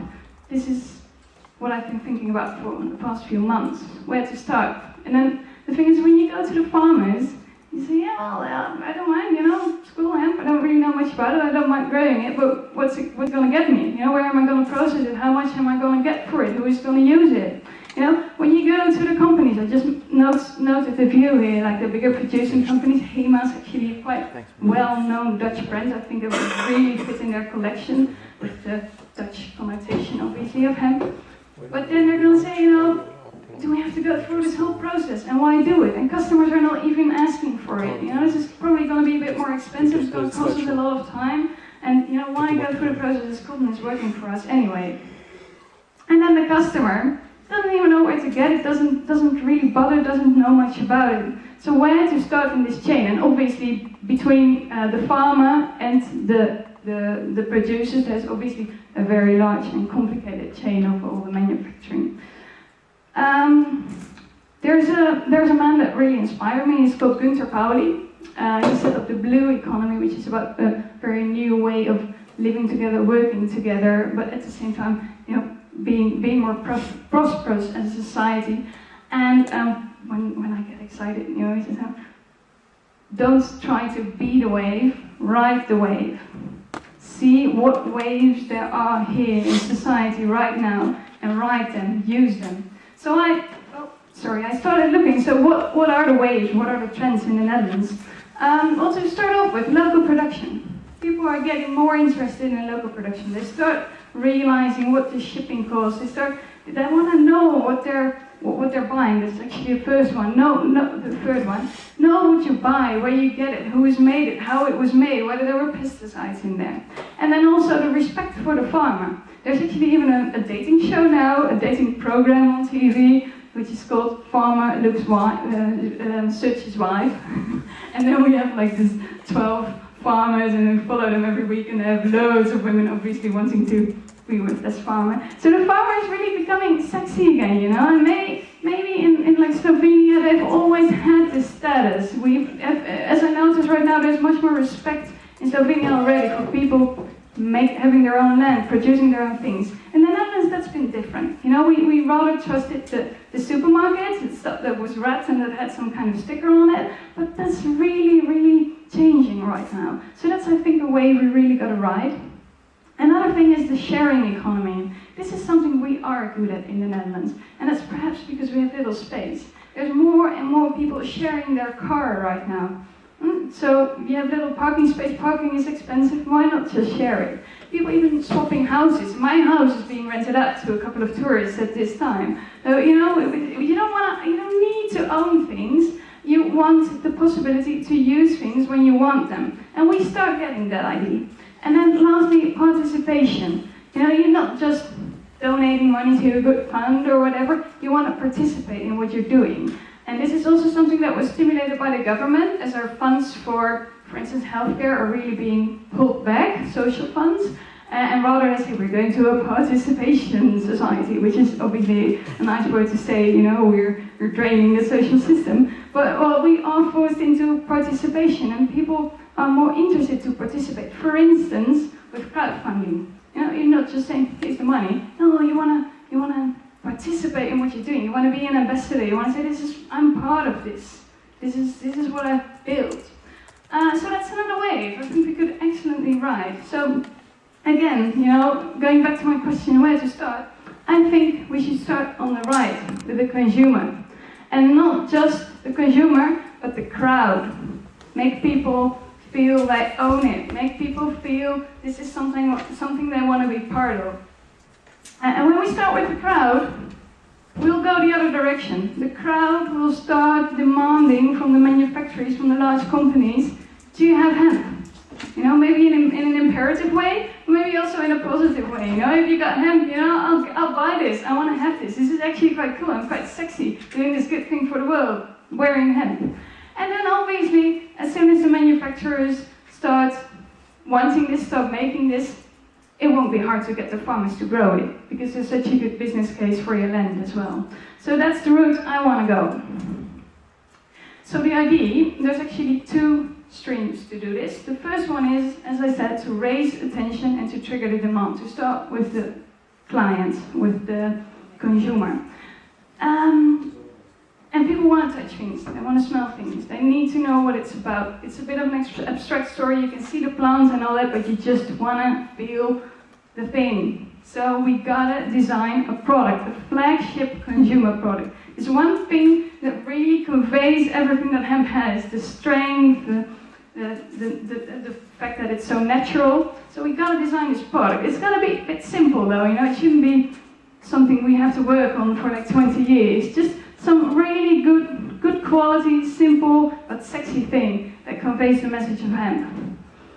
Secondly, obviously, we need a ludicrous campaign around it. A very funny, weird, crazy, sexy campaign which conveys everything that hemp's got. I'll come back to that later. And then I would like to crowdfund this project to have a kickstart.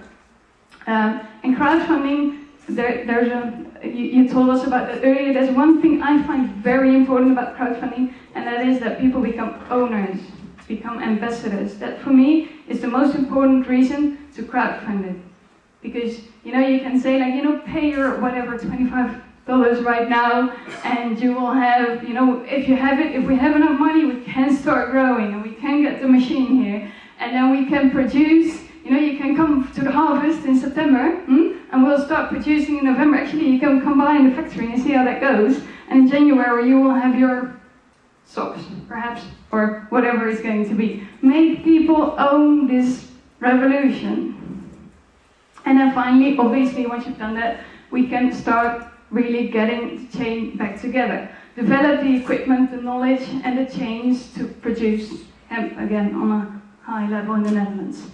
And then obviously there's the second part, which is very important for really making it ground, for really making it big, which is establish a consortium of manufacturers. And this is perhaps going to be very much as the Konopko presentation of yesterday, just establish this cooperation. I'm not going to go into that too much today, but it's basically the obvious things. I connect all the Dutch hemp axes and the aspiring axes as well, share knowledge together, reconstruct the change, conduct pilots, have an open space place, you know, have this physical place where we can feel and where we can taste, you know, we got to be able to eat it as well, and where we can experiment with it, where we have the universities working on this.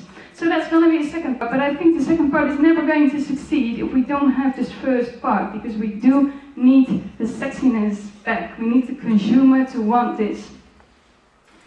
So to start off with that, the consumer product. I've had a session with it. I had a kickoff of the Hemp Challenge about a month ago with about 30 friends who were working in sustainability or producers or entrepreneurs of other kind. We raised ideas, and this is a couple of products we came up with. There's a lot of textile-oriented products, as that is probably the most sexy or tangible thing. At the same time, obviously, that's the hardest thing to produce on a quick basis. I want to brainstorm with you about that a little bit further on. And then to the campaign. I want to show you a short movie, which is a very good example of getting something back in business. There it is.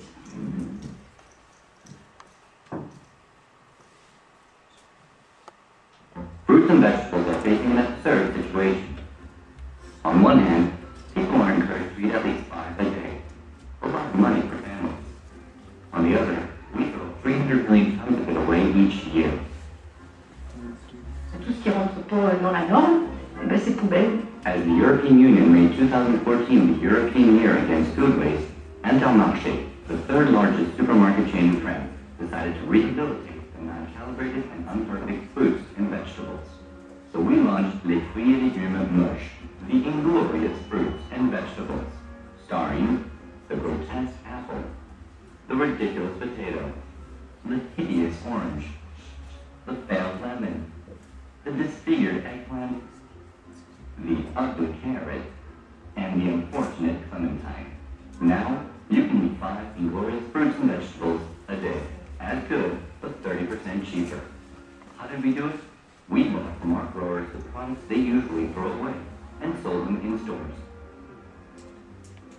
They got their own aisle, their own labelings, and their own spot on the sales receipt.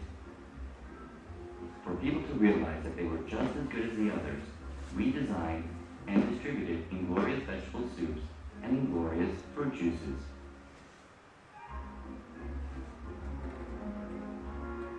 And it worked. Our new kind of fruits and vegetables were an immediate success. We faced only one problem, being sold out. 1.2 tons average sent per store during the first 2 days, plus 24% overall store traffic. This initiative increased awareness about food waste. It created a lot of conversation in social networks. Over 13 million people reached after 1 month, and had a big impact in the media. Finally, journalists suggested that every supermarket in the country should do that. Bonne idée. The inglorious fruits and vegetables. A glorious fight against food waste.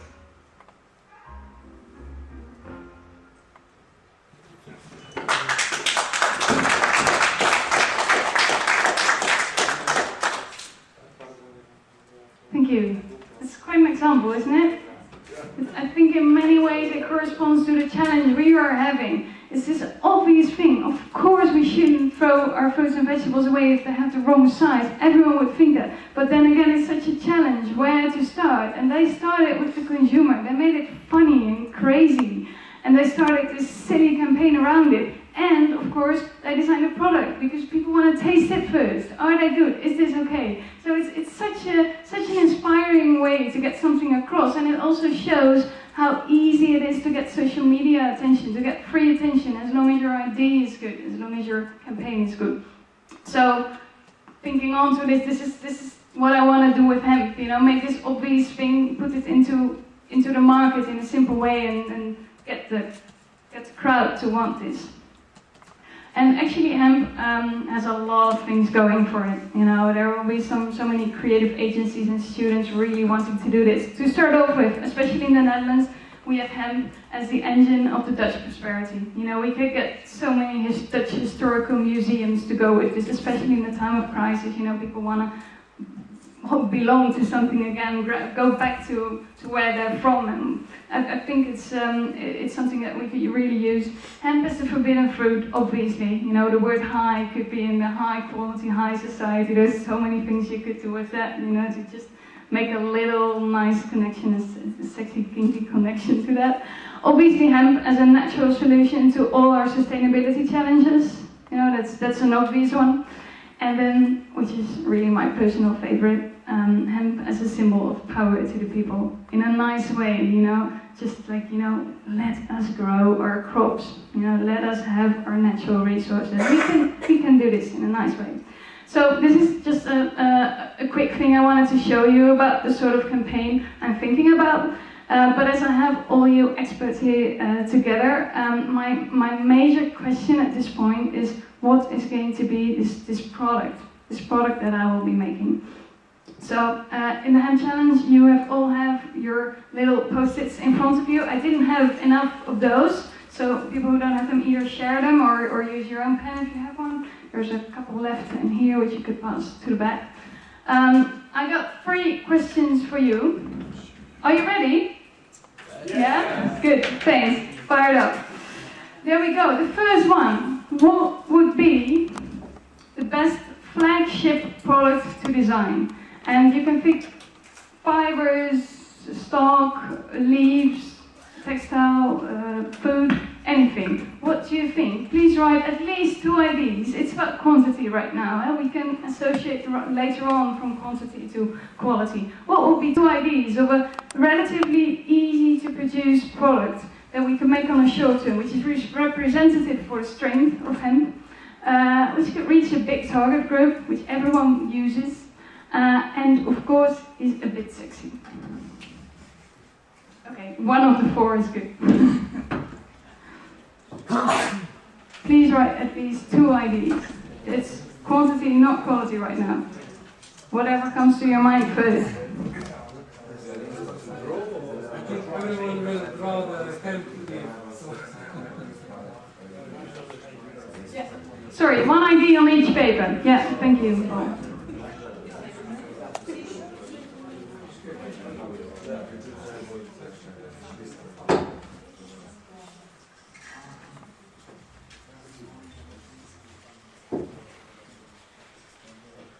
Could be a produced product you've made already, or maybe something you would always love to make, or...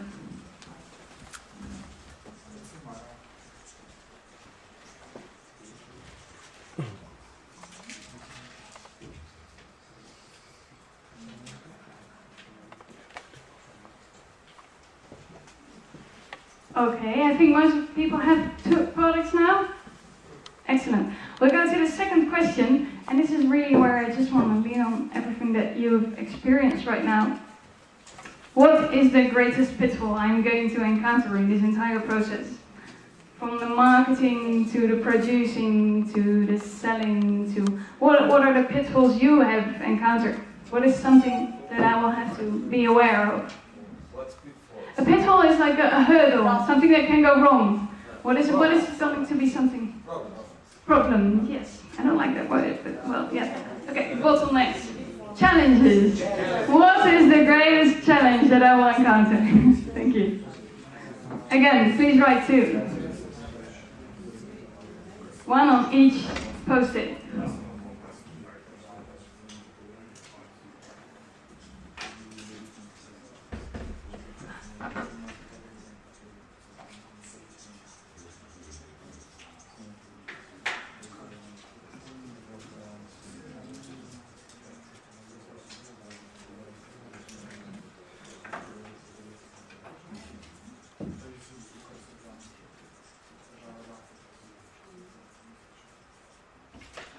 Alright, and then there's my third question. What will be the key success factor for me? What does it do? What should I do?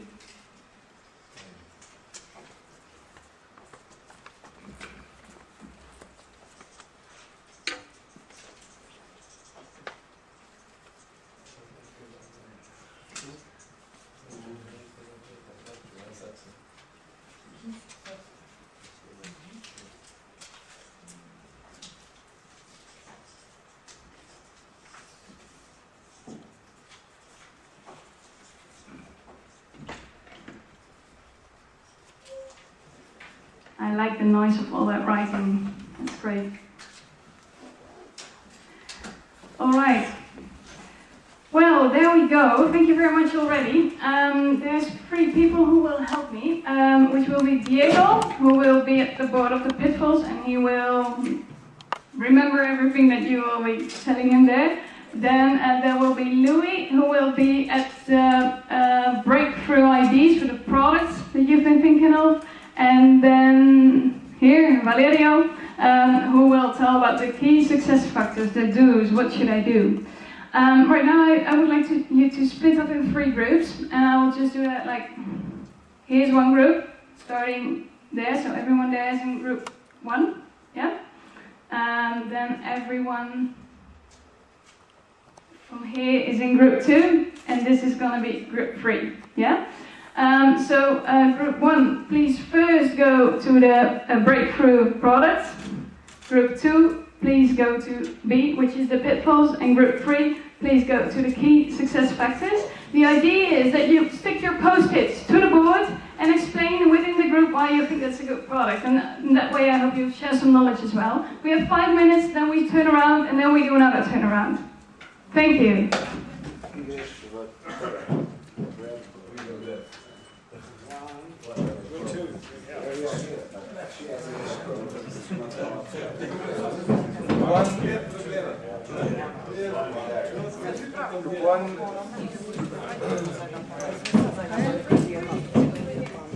La malleta rosa, la malleta roja,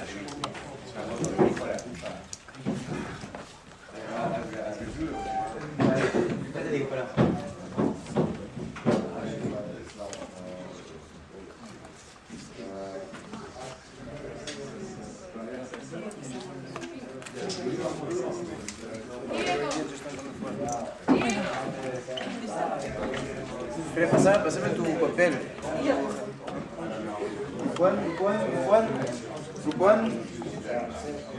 Group one, yeah, no.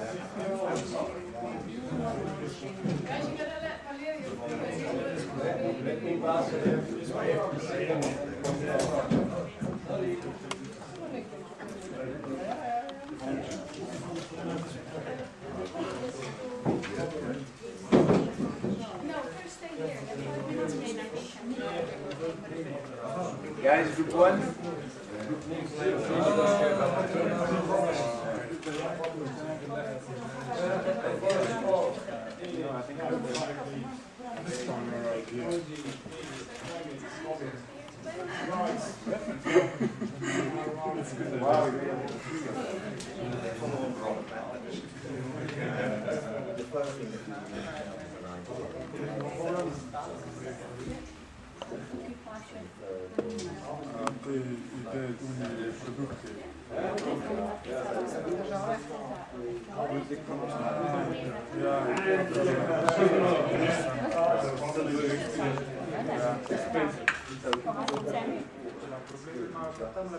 What is your success factor?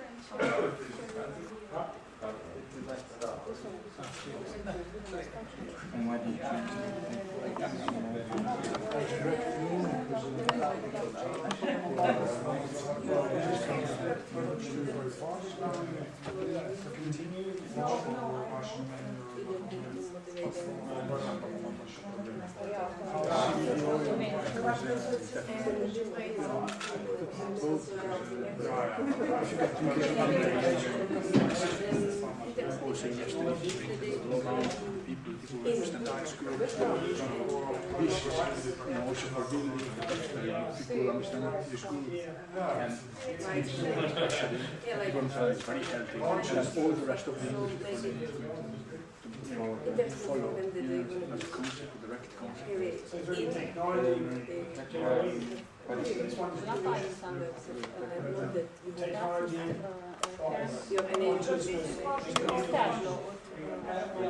Slide, yeah. Stop. And go down and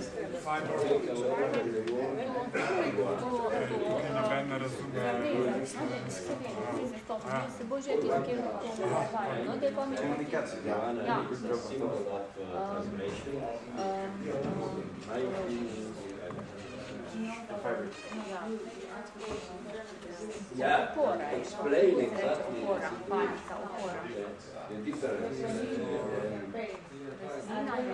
the difference. Explain the difference and then tell the How do you say a stick that holds a plant, that it doesn't fall? How do you mean the stick? Yes, when you tie tomato on it, it doesn't fall. How do you say wire and the stick that you wire tomato on? How do you say that stick? It's not a construction stick, it's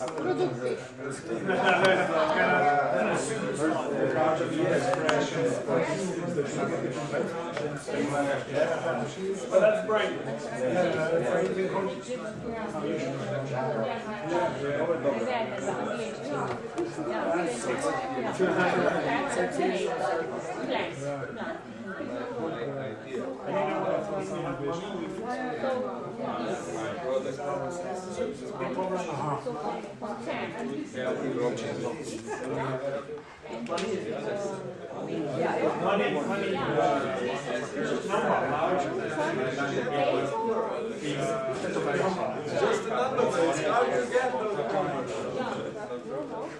So really, the ultimate is no problem.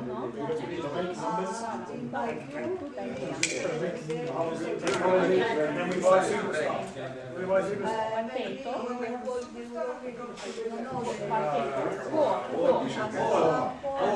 Then we need our own money. Our money. Then somebody explained to me that the Jews, they made money out of hemp sales and then sold it to people with interest. I didn't know this.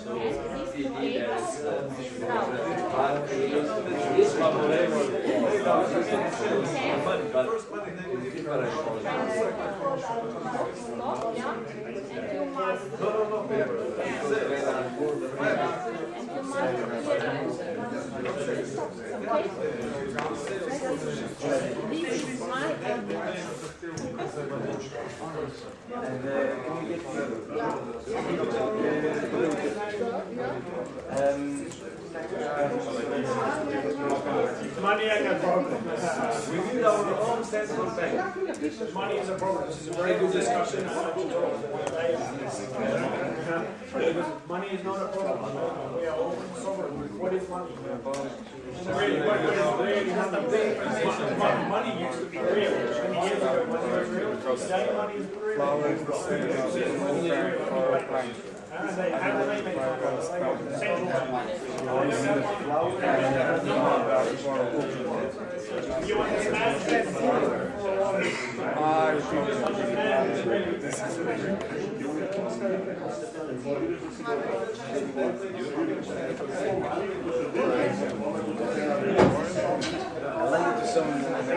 Got a pen? Please, pen? Oh, no.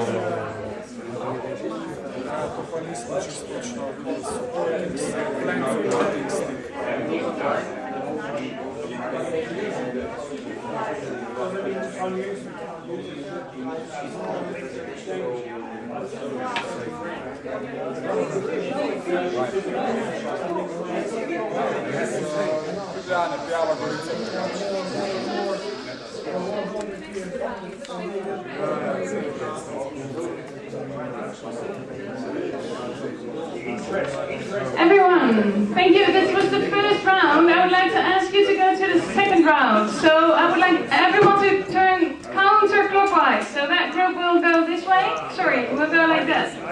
So go to the second board. Thank you very much. Sorry for pressuring you a bit, but we've got a short time for a lot of questions.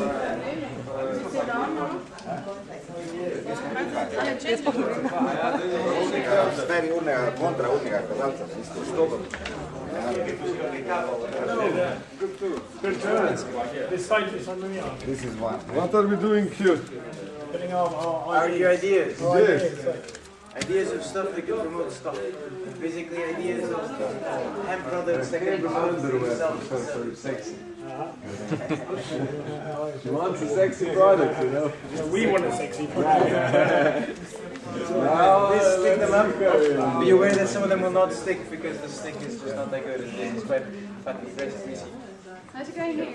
Ideas? Yeah, this is what I'm trying to get nothing.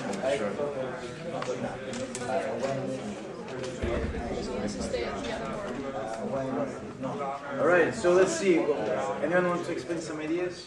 We have the underwear first. Yes, guys, I'll get the one underwear. Sexy underwear. Sexy hemp underwear. Sexy underwear. That would be great. And it's a little material. It's a lot of material. That's good. High value product. And we have an electric bike. Yeah, I thought electric bike was a good idea. Made from hemp plastic. It's very visible. Not as big as a car. I was thinking car is good, but it's not a short term. We're basically making it now for the cannabis bike trip, you know. We have in Spain cannabis bike trip and we're making 3 hemp bikes. I sponsored that. I sponsored the bike. Yeah? Actually, I remember I had to make a hemp bike. I gave them the fibers and I think they made it. They make it, so yeah. Really? Yeah. Well, then it can be made. So, We have hemp condoms there. Someone just added. Would you like to explain? I got hemp condoms. We have fibers, so we can make condoms. I have now, for example, hemp lubrication and things Yeah, like that. also hemp lubrication. Yeah, I have. So it's the underwear's down. So you want to be, you can distribute products in Slovenia, yeah? Yeah. You want to be, okay. Yeah, we go. There we go, hemp business with hemp condoms. And we have and sex. Yeah, I thought green hemp lipstick. The green, it's cheap, it's easy, and it's very visible. Lots of many people can do it. Famous people. The underwear doesn't want to be up. This cute is green. And we have the build this sexy useful house. Sexy for building sexy things. I like that.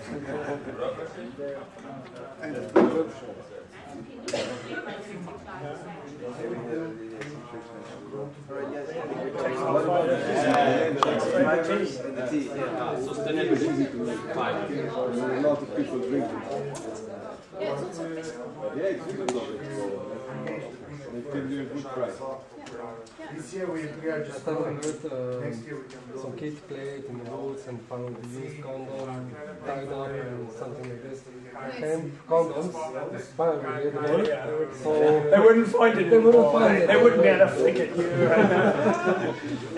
Well, this is the idea. As long as it doesn't biodegrade too quickly. Yeah. Problem. You use it, it's gone. And by normal condoms, there is no possibility to put a hole and to damage it or something. So hemp fibers are nice and strong, maybe a little bit itchy. Nothing leaks out. So we could do something more.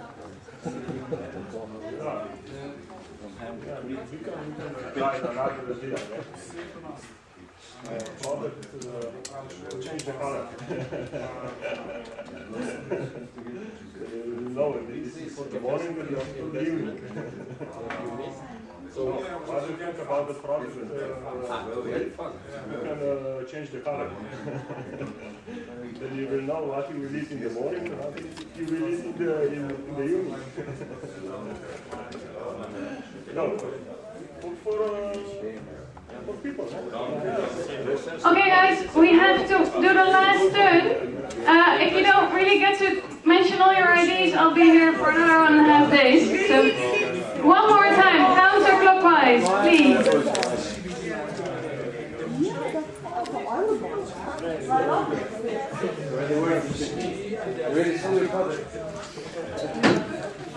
But it's not easy to sell it to me. Oh yeah, you group 3? Yes. Wow, we're very good. You're over here. How's it going? Welcome guys. IDs please. 603. That is our second one today. Welcome. We have some 16 right here. Would you like to explain what you made out of hemp?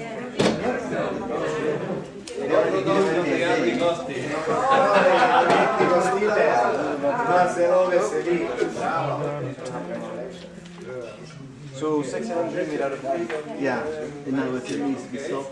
It needs to have properties that everyone suddenly gets very everything. We have aroma oils.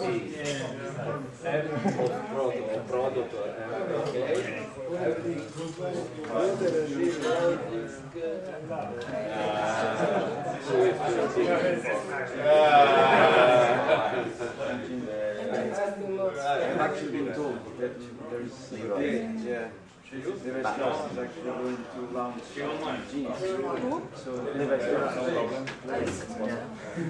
we're about to have jeans that is good enough for commercial. Socks. It's also nice money. Will they be here next year? Gardens.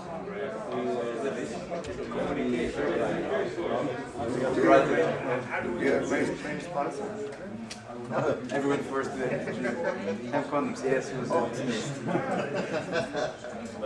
apparently there's already some hemp lubricant, I'll let you guys know. So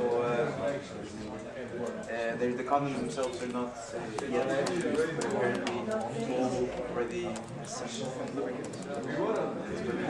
Any other ideas? No, my idea is draw attention that I could, when in the city, sell 10 beers a day, 10 beers a day. So I'm very often asked, what do you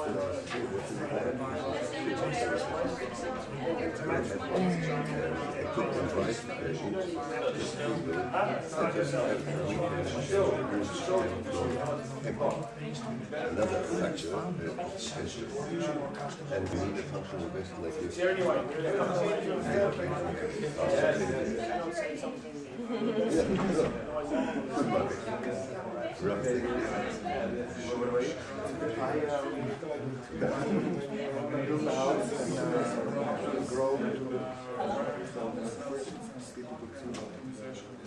Good. Okay, successful. We have no problem, and we have lots of great product.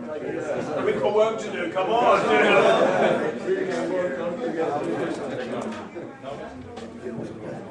Everyone is a plate.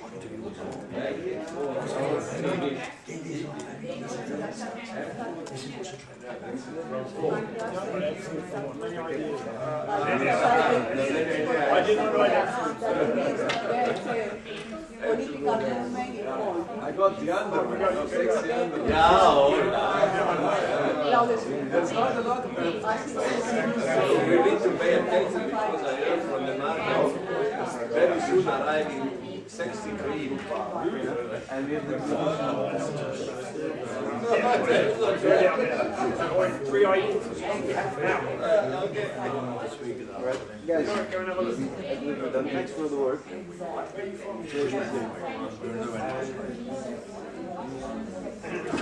Some business yeah, I guess nothing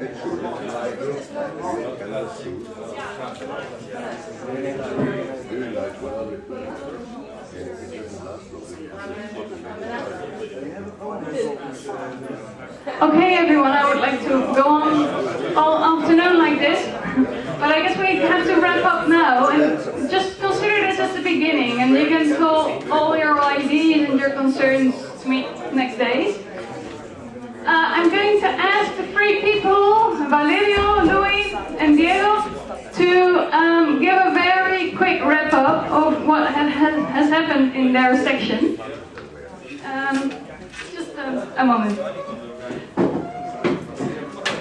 Louis, could you give me the three most sexy, crazy, funky ideas you've heard for the hemp comeback product?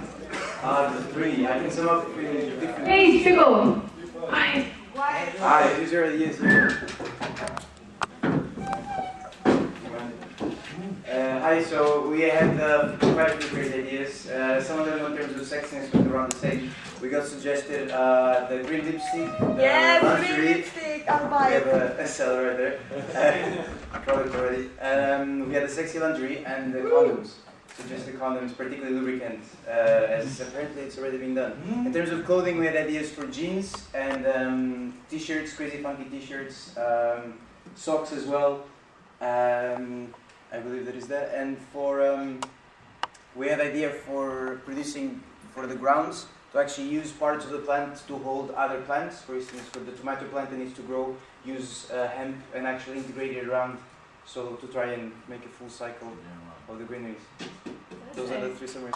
Thank you. Great. I guess a few of you took sexy very literally, which is good. Diego, could you tell me about the largest pitfalls that I will encounter on my journey?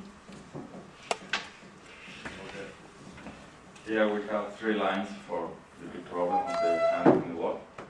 One is knowledge of technology problem, the harvesting, the loss in technologies, and another line is the money, the price of the products. We can compete with the chemical company or the another conventional system of production. And another line is the knowledge for the people. What? The another line is that the famous people, they can get his famous, so her condition famous people, and can transmit to the people all this knowledge to get the change in the mass people, in the common people, to get knock the door of the companies, and they can go knock the door of the production people. Okay, this is the three lines, and I chose this for the, how can I say, no problem, everything's possible. This is the best what I chose.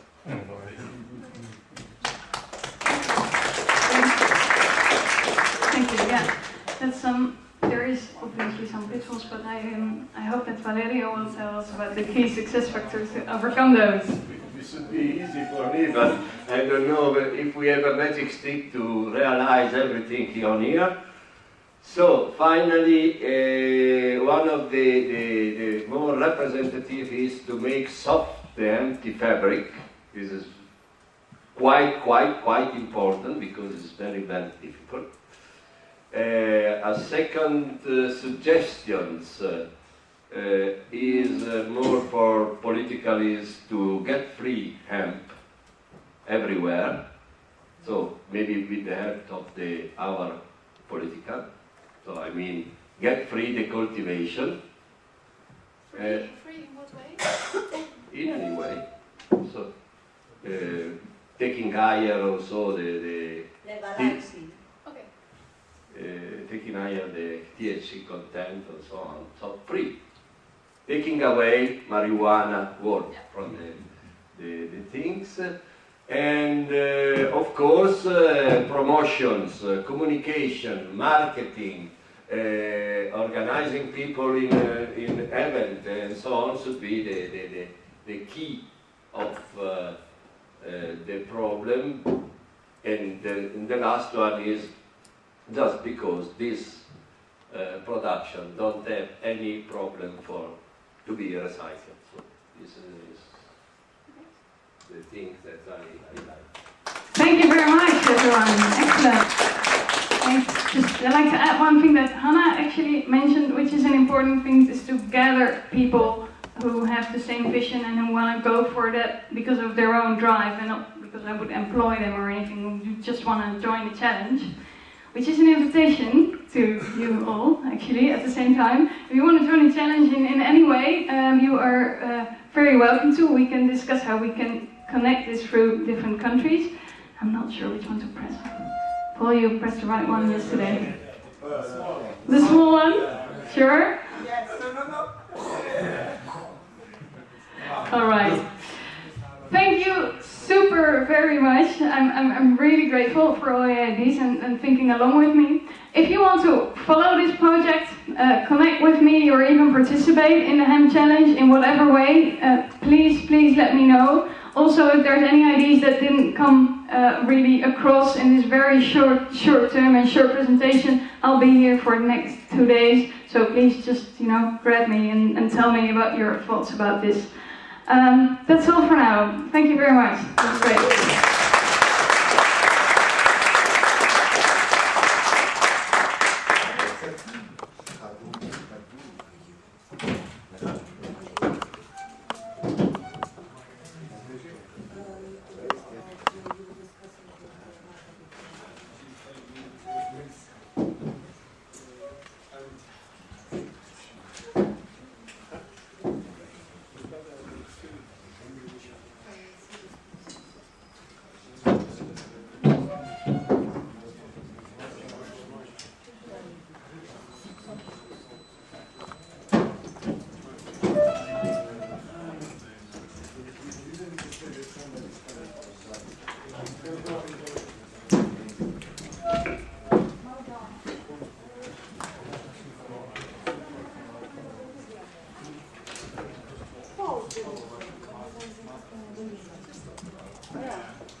First of all, thank you, Mrs. Molenwijk. That was great. And everybody else, thank you for participating.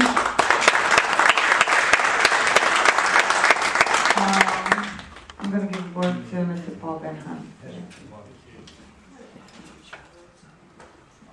Well, I've been asked to talk a little bit about what I do, which I'm doing my best. I've just still got a voice while I have a voice. I don't usually speak like this. I'm trying to save some voice for later on this afternoon, where we're going to have a workshop about hemp innovation, which is very much related to what we just heard about just now in the workshop, putting everything together. So when people usually ask me what I do and what I get involved with, I usually talk about the food production and the story that we heard yesterday in my workshop there. But when I hear and get involved with a small project, small workshop like we just have experienced, I realise actually that's really what I do. I come and I meet a person here at a conference. I get a technology here. I see something on television and I find the person that's running this. I meet a politician or go and invite someone here, and then I rearrange these things, these pieces, into a picture that can fit and solve and work around the pitfalls. And I create these pictures and I create these visions of what I see as solutions. And as was explained to her clearly by Esther, that these solutions are all related very clearly to, must be related very clearly to what the public wants. What is the public's demand? And that's not always so easy, because we always think, everyone wants this. But really, do we know everyone? Do we know everyone in our own country, let alone in the world, let alone in our town? There's different things. I don't know what you want. I don't know what you want. We have different needs, and it doesn't mean that there's one right way or one wrong way. But what I always strive to do, to the best of my ability, is to find people and meet with people with different ideas, different perspectives, from different places, different cultures, different needs, different wants, and find something that is the same. You know, many things are different, but there's always some things that are the same. And that's part of the reason I chose working with hemp foods, because we all need to eat. Nearly all of us in the world, most of us. There are breatharians, I have met them, they do survive on the air and energy, vibrations, but there are very few people that survive on the air. So we all need food. We all need housing. We all need somewhere to live. And if I was an octopus, I had 4 brains, some people say I'm a bit of an alien, but if I had more things that I could do in the world, I would be spending a lot of time in the hemp building industry. I think the hemp building industry, for me, is one of the greatest ideas that this industry offers for the world. And it's an idea that it's not easy to communicate. It's very challenging to communicate because hemp building, well, yeah, sounds a good idea, great, I want a hemp building. I go to a builder and they say, can I have a hemp building? And they're like, no. And like, we can look at it for you, and you have to pay for my time and pay for it, etc., etc. And you have to go through a very complicated process right now if you want a hemp building. And why would you do that? Because the builder, the first thing he's going to say is, well, you know it's going to be more expensive because I can buy these prefabricated walls and I can bring them up with a roof on and it costs this much money. If you want slight changes, it's going to cost this much more money. If you want something completely different that I don't understand and I have to learn, it's probably going to cost this much more money. And why? Because it's a good idea, because it's environmentally friendly. It's nice to think that we want people to do things because of the environment, because they see of the dangers. My experience, at least in my culture, people think like this, but they don't act like this. They'll go to the supermarket and they'll buy often cheapest option that they can, in general. Thankfully, maybe not in my town, where we spend a large amount of money on getting organic products whenever possible. But it's not always possible. In the hemp buildings, for me, and we talked about this in the group that I was involved with in the success factors. In that last talk about how do we change people's minds. And we had great ideas by creating conferences like this where we communicate with people our ideas and what may happen. That's absolutely a great thing to do. Going on television and doing media. But then we recognise together that actually those things are not going to be listened to or heard unless the person communicating them or the idea that it comes from is actually real, is a real experience and a real truth of ourselves. So the summary was, if we don't live it ourselves, how can we pretend to go forward? How can we teach someone something unless we do it ourselves? So if we're interested in healthy, organic foods or green products, then we need to put our money where our minds are. We have to buy organic hemp foods today. Every day do we buy from local companies whenever we can. That's absolutely a very important thing. First, it's a foundation. Because if you don't do that, you just have ideas, and it's a good idea, I'm going to go and tell and make a business out of it. You might succeed, I'm not saying you won't. It won't make, I believe it won't make the power and the impact that we have the potential for today. And in hemp building, that's something I have not yet done. I'm a bit of a gypsy in the fact that I've moved around a lot in my life. I've moved from country to country and I'm still moving around. Even now, I try not to. You know, as my driver is laughing, we have been to 6 countries in the last week. Most of those were done in 3 days. and I'm going to another 3 or 4 countries in the next week as well. But my aspirations is to actually stay on one piece of land, to be more connected with a piece of land and the trees around me. And right now I'm more connected with you guys, and that's fantastic also. In terms of hemp building, I would love to see, to share that vision of hemp building. And when I communicate that, what I'm going through my mind is, well, why haven't I done that myself? And that's very much what I'm interested in doing right now, and I hope to do with some people here, is to actually create a beautiful, beautiful, sexy, loving hemp building.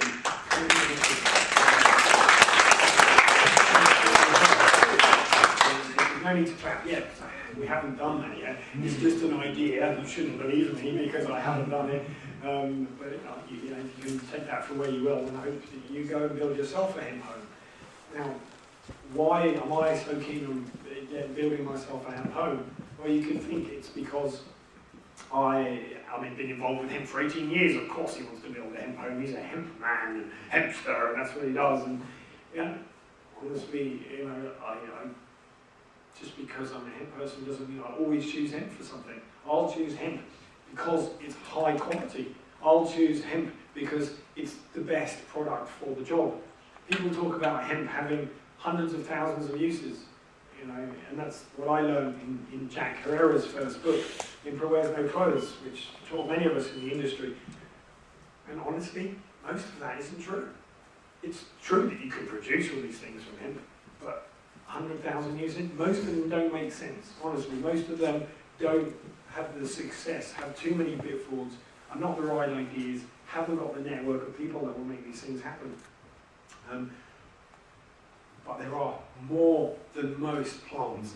Let me just bring a positive side to that, of course. There's far more uses for hemp than there are for most other resources. Hemp building is one of those resources. And I'm doing a big plug for the hemp building industry now, because it's something that's really passionate and alive in me, because it's something that I feel needs the biggest push right now. Hemp foods are happening, hemp medicines are happening, there is no stopping these things. Hemp textiles and the uses for technical fibres, they are happening. Bioplastics, they're happening. We're not going to stop these uses. Hemp building, we also won't stop these uses, but I don't see enough of it happening still. And it's a really important thing because it involves a lot of growing a lot of hemp. We need quite a lot of material, a lot of biomass. And it's a relatively simple and cheap industry to start up. But it's been an industry that takes a lot of communication and understanding. So the house that I want to build, and I want to build a really beautiful luxury house, and I want people to come and visit, and I want to open my house up to people to come and experience what it's like to be in a hemp home. Now, a hemp home, to me, one of the biggest selling points of a hemp home is the fact that it's breathable. It's the biggest by far, in fact, is that it's breathable. Again, it's that theory and understanding, and I'm going to do my best to explain what that means to you. But until you experience something, and it's the same with anything in life, from what I understand, is that I can understand things intellectually in my mind, but until I've actually experienced something, it's not real for me. I don't really know. It's someone else's opinion. You might have told me that hemp is good for something, and I might believe you, and you might be giving me very good results, very good reasons to do that. And it doesn't stop me doing something and acting on that information, but do I really know that myself? The only way you can really truly know something is by direct experience. And I have been very grateful to have built a small hemp building. It's quite small, it's a shed. It's certainly not as big as this room, but it's a hemp building, nonetheless, 100% hemp walls, 100% monolithic structure with hemp line. And going in that building, when I first walked in that building, when it actually completed, it was a long process to complete the building.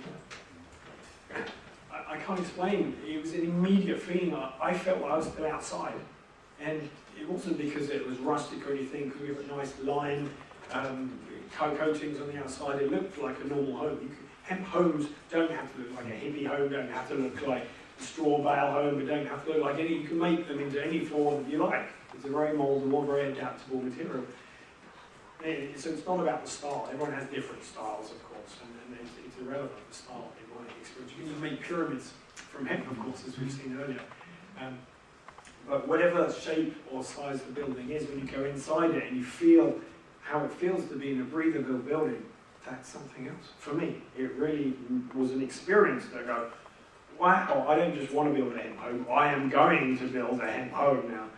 That's a goal that I will create in my lifetime. Because I realised that we live in rooms, in boxes, which is something, I mean, is pretty foreign really to us as human beings, any life form really, is to live in permanent buildings, you know, that are really completely cut off from the rest of the world. In nature, most animals create caves or buildings, but they're connected with nature because they're usually in breathable structures. When we're breathing in the air, it's phenomenal. And instead, we are living in rooms that are plastic boxes. Now, you say, well, it's not plastic, it's made of concrete or clay or whatever, brick, but it's plastic because there are plastic linings in most buildings.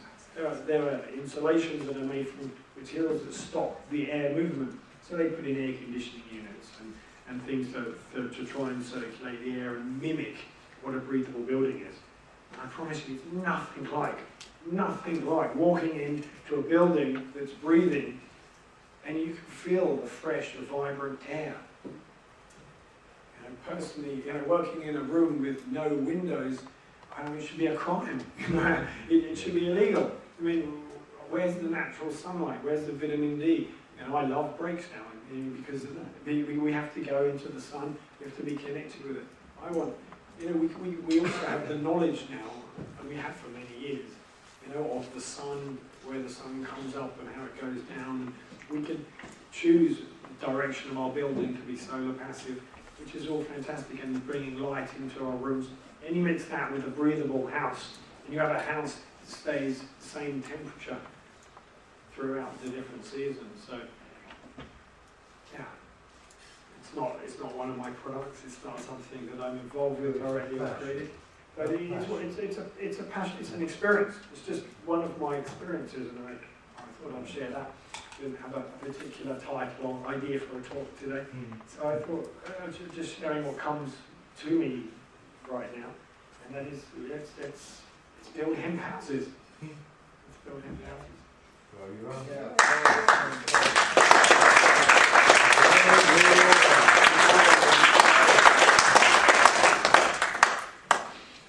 So yeah, I hope to build a hemp factory as well. That's also part of what I intend to do, and I don't know whether that's going to be viable or it's going to happen in the time frame that businesses allow. And there's a lot of different constraints in the world that are put around us. That means that I can't do everything to my ideal, and people complain, but you didn't do that perfectly. It's like, no, I didn't. You know, if you can do it more perfectly than me, please go ahead. If you want to help me do it more perfectly, please come and join us. Please, let's work on this together. It's not, you know, it's not fight or complain or judge. Far, you know, we're all far from perfect. If we were perfect, I don't believe we'd be here. I would believe, and I believe that's what we're all working towards as well. Let's do the best we can. Every step of the way. Come on, let's do it. He's talking about you. You want to do it? Yeah. We're doing it. I want to do it. You want to do it? Sign them up, Steve. Yeah, man. I get it, you young people. I won't leave alone. So, yeah, right now we produce hemp foods in an insulated building, non-breathable. We pump cool, fresh air in our hemp food production facility. The whole facility is temperature controlled. We have cool rooms to store our product fresh. We have cooling in our machines, so when we're producing the products, they're actually produced cold. We take the best certified organic raw hemp seeds that we can find, and we produce them in machines that we've designed from scratch, from nothing really, from ideas with engineers in our team that said, well, maybe we'll do it this way. And we've worked our way through mistakes and making wrong decisions, but they're not wrong because they're learning us. That's how we've learned. at the moment you can't go into a machinery shop and say, hey, I'll have a hemp seed dehuller, please. It doesn't exist. There's no protein mill designed specifically for hemp protein. Yeah, there's a lot of things that we've had to learn and work out ourselves over the years to produce what my vision is, the best quality. We also talked about that in one of the success factors, but to create the best quality products that we can for the world. And that's originally why I said yesterday that I got involved with hemp food products, because I saw products that weren't the ideal, other than ideal. And we've got to do our best in creating the best that we can with the limited resources and the limited experiences that we are in this human body and this human mind that we sometimes attach ourselves to. I invite us all to, to communicate and grow together and speak with each other and to share, honestly, what's happening for us. And it's nice, great. Usually we say, "Hi, what do you do? I do this," and and how do you do? Oh, I do this. Life is perfect. Yeah. But there's also pitfalls in that we do. Let's share our pitfalls. Hey, how you doing? Well, I had a pretty shit week actually because I thought this was working and I did this and that. Let's share our negative experiences too in a positive way, because we get to learn from each other that way. And again, a lot of it, I also experienced that. People can say, don't do that, don't do that. And I'll still go and do it anyway because I needed to experience that. For sure, that happens also. And we can sometimes also learn from others' mistakes. And I think that's a really, really important attitude to take with each other, to be honest about the things that aren't working. And if you're not sure about something, wherever you're up to in your work, in your ideas, or in your life, to ask the questions to people around you. Because I personally believe that we attract the people in our lives that we're meant to be around. I believe that we create our own reality, really we do, just by the way we think. So if we look around us, we'll find the answers to all of our solutions. It's all out there. We do, as the ultimate place we got to in our pitfall area said, there are no problems. There are only solutions. We can do anything. Anything truly is possible. So, how is that? Well, sometimes it can be overwhelming. Sometimes an idea can be, oh wow, that's a great idea, but I have to do that, and I have to do that, I have to do that, I have to do that, I have to do, and it can get too much sometimes. And it's sometimes for me, what I like to do is just remember my breath. Just come back to the breath. Breathe in and breathe out. Okay, where am I again? Oh, I'm here, that's right. Okay, what's in front of me? What's the next thing that I can do right now? And just take one step at a time. Sometimes one of those steps can be standing back and looking at the big vision and the big picture and the big possibilities. Absolutely, it can be. And really, it's create what we choose in this world right now. Thank you.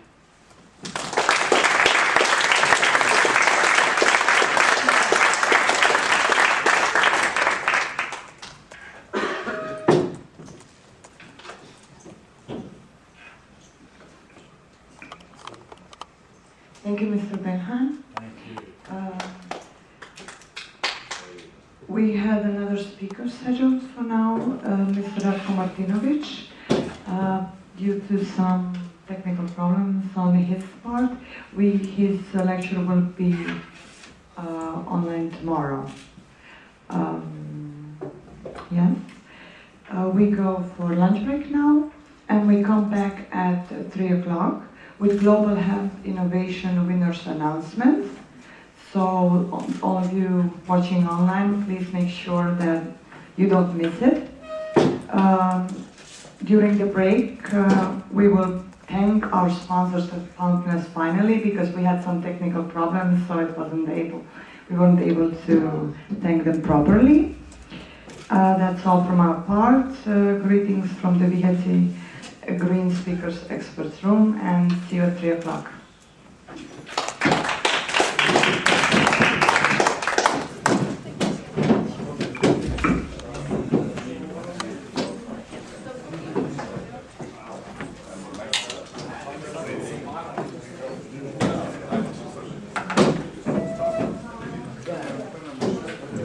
finally we go someplace. It was very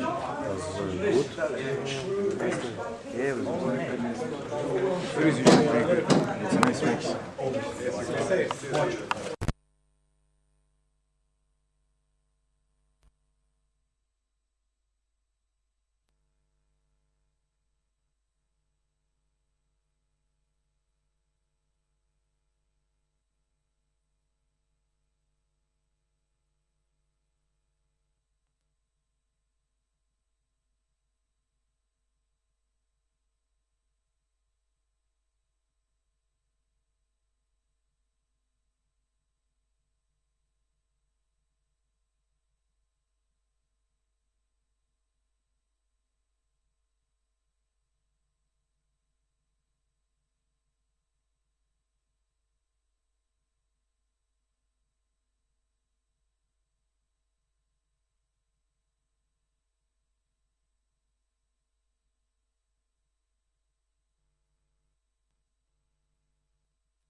Ja,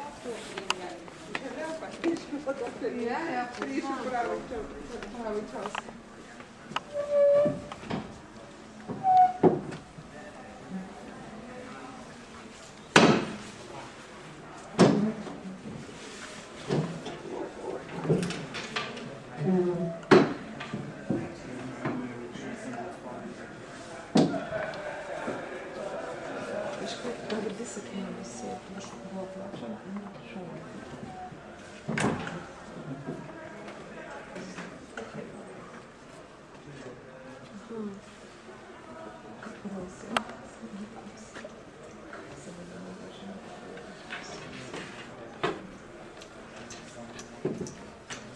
Ne priklaplja, preden ne začne. Ja sem že noter.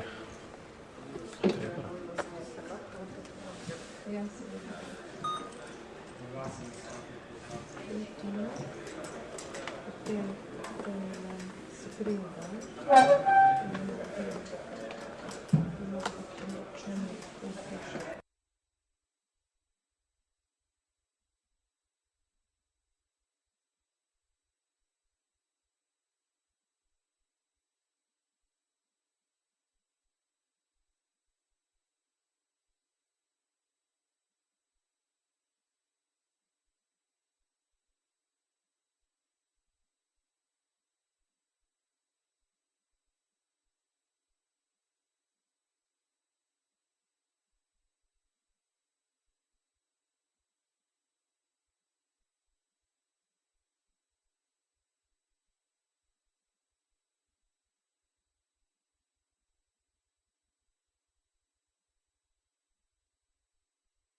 Welcome back, everybody. As already announced, we begin with the Global Hemp Innovation Winners Announcement. Thank you, Paula. I will tell just a couple of words about global hemp technology innovations. We find with 10 different innovations in Agragornia Radovana this year. We have special quality part all the time. Every year is better quality and much more interest.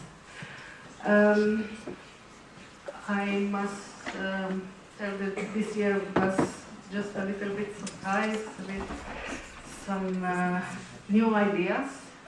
We have very hard work, and first prize for Global Hemp Technology Innovation winner will take this year Technology Park Varaždin. There will be winners with 1 year there for free with all work there. just a little bit more later maybe. And then made it Global Hemp Food Innovations too, competition. Was very special. And I call here now Mr. Paul Benhaim and Vinko Štefe, which one will tell us just a little bit more words about this. Please, guys, about food innovation. Mr. Paul Benhaim was president of commission this year, and Mr. Vinko Štefe, he was last year Global Hemp Food winner, but this year was sponsor. Please, jury. They was a very strong jury, and they have very hard work. Really hard.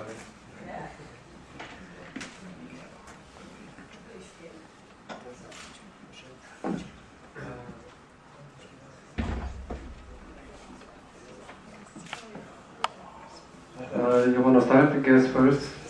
Well, we can work together, I'm sure. Yeah, of course, of course.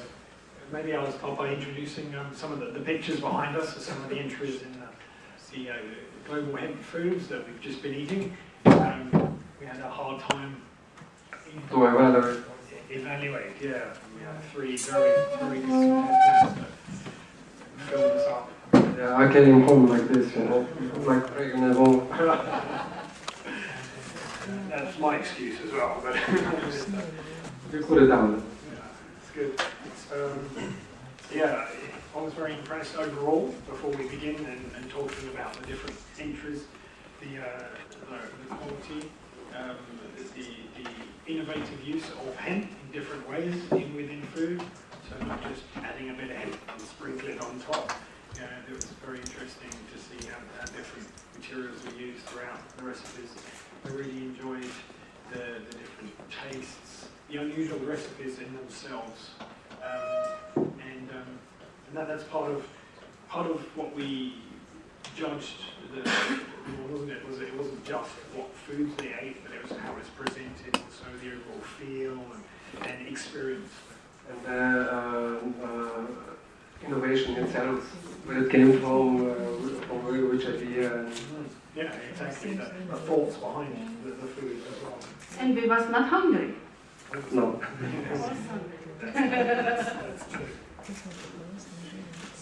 So we will start with the first one. Yeah.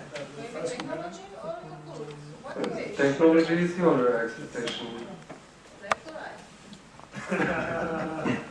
Left. Left. What wins? Okay, so we'll keep going. Okay, there were 3 competitors. First one was Mr. Siniša Žilevec. He had an idea for street food innovation. And what an interesting 2 dishes that we had. The spinach and cheese bread made with a hemp milk cream yogurt. The display of the food was very interesting. I really enjoyed the dessert as well. I enjoyed actually watching the chef make his food. When I first walked into the kitchen, I saw a bottle of Jack Daniels on the bench. And I thought, wow, something's going on here. I'm in the right place now, finally. And I realised that, it was for his nerves. He wasn't actually using it as recipe. It was just like, oh, now I can cook. No, he did indeed use Jack Daniels, didn't he? A little bit, yes. I felt it. Yeah. I felt it. And he mixed it with pumpkin. What an interesting combination, Jack Daniels. So he made a bread, but not a bread like in baked in the oven, but in frying pan. Sorry, frying pan. So it was a really tasty bread, different type of preparation. It was really good with prosciutto, spinach, cheese. And herbal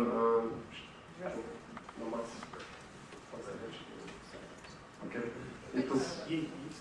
yeast. We're talking about the bread. Oh, this is the second one. What about dressing, like a Herbal dressing, yeah, something like this. Yeah. Really innovative, really for street food, light, feedable for later, and really fast prepared. So yeah, I really enjoyed that. Being a vegetarian myself, I really enjoyed that. Ice, spinach, and cheese is always a winner for me. Idea was something special. Yeah, like really for street food innovation. So that was yeah. So I will talk a little bit more about that maybe, because it was something that very much stood out for me with this chef and his idea, which I really resonate with. He wanted to take hemp foods to the masses. He didn't want to sell hemp foods in a gourmet restaurant, just keeping it to a few people that he was sharing it to. Actually, what he wanted was to take hemp foods to as many people as possible. And that was his idea with the title of this dish, Street Food. So when I first heard that, I got really excited about this competition. I was going, wow, this is the kind of level, and this is what I come here for, to find ways where we can bring these wonderful foods out to as many people as possible. So that was really exciting. Yes, it was, yes. Okay, this was the first competitor. The second one was Mr. Jan Zolter Homer. And he also did a really good thing with apple pie, Slovenian apple pie, traditional meal.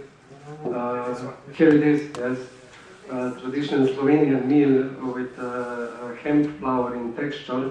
And here in the between, here are apples, and here between shelled hemp seeds, and it was amazing, really tasty. And the display of it too, of course. He told me that he learned how to make this wonderful bird out of apples, and that he had tried a few times and failed, and worked out how to make it, and it looked absolutely perfect. I think you agree. The display with the hemp leaf on the plate underneath was also really wonderful. You know, I was just salivating just by looking at that. And of course, here's the main meal up here, which also went and looked very similar. Tell us what was in the main meal. In the main meal was chicken breasts with baked on coconut oil and with hemp shelled hemp seeds. These are dumplings with bread, and this is cucumber filled with some dried meat like prosciutto, and also dumplings. So it was really tasty, all things connected together, so it was really okay. And I really love the highly innovative use of cucumbers being filled with meat and different things within the cucumbers. It looked amazing. It was a steamed cucumber, taking the skin off, taking the seeds out, and filled it. Fantastic innovation. But I'm sorry to say, I didn't like it because it wasn't vegetarian. Exactly. So you can't have everything. It was fine, and it was offered with a beautiful sauce here. We had a sesame kind of a salty dip, which I really enjoyed over the vegetarian dumplings, which is what I was able to try. And I did have a vegetarian kind of a pancake that was the option for me. It wasn't half as nice looking as this though, but it was a great dish. Again, very well displayed. Yes, it was, yes. So the third competitor was Mr. Miha Štefe.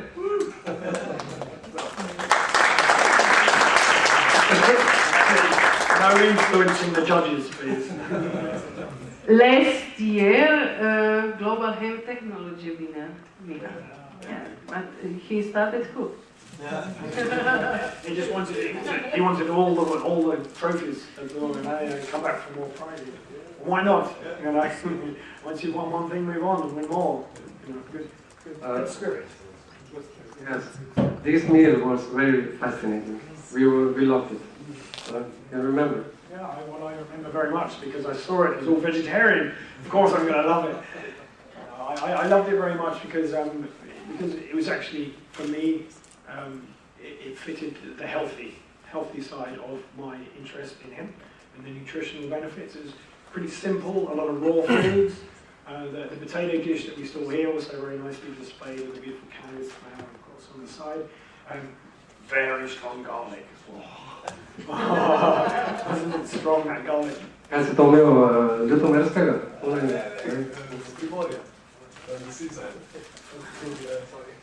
Okay. Anyway, but it was really nice. I really enjoyed that. I also found the soup extremely interesting. You put Valerio inside. Valerium. Valerio, yes. Zucchini, you know? Yeah.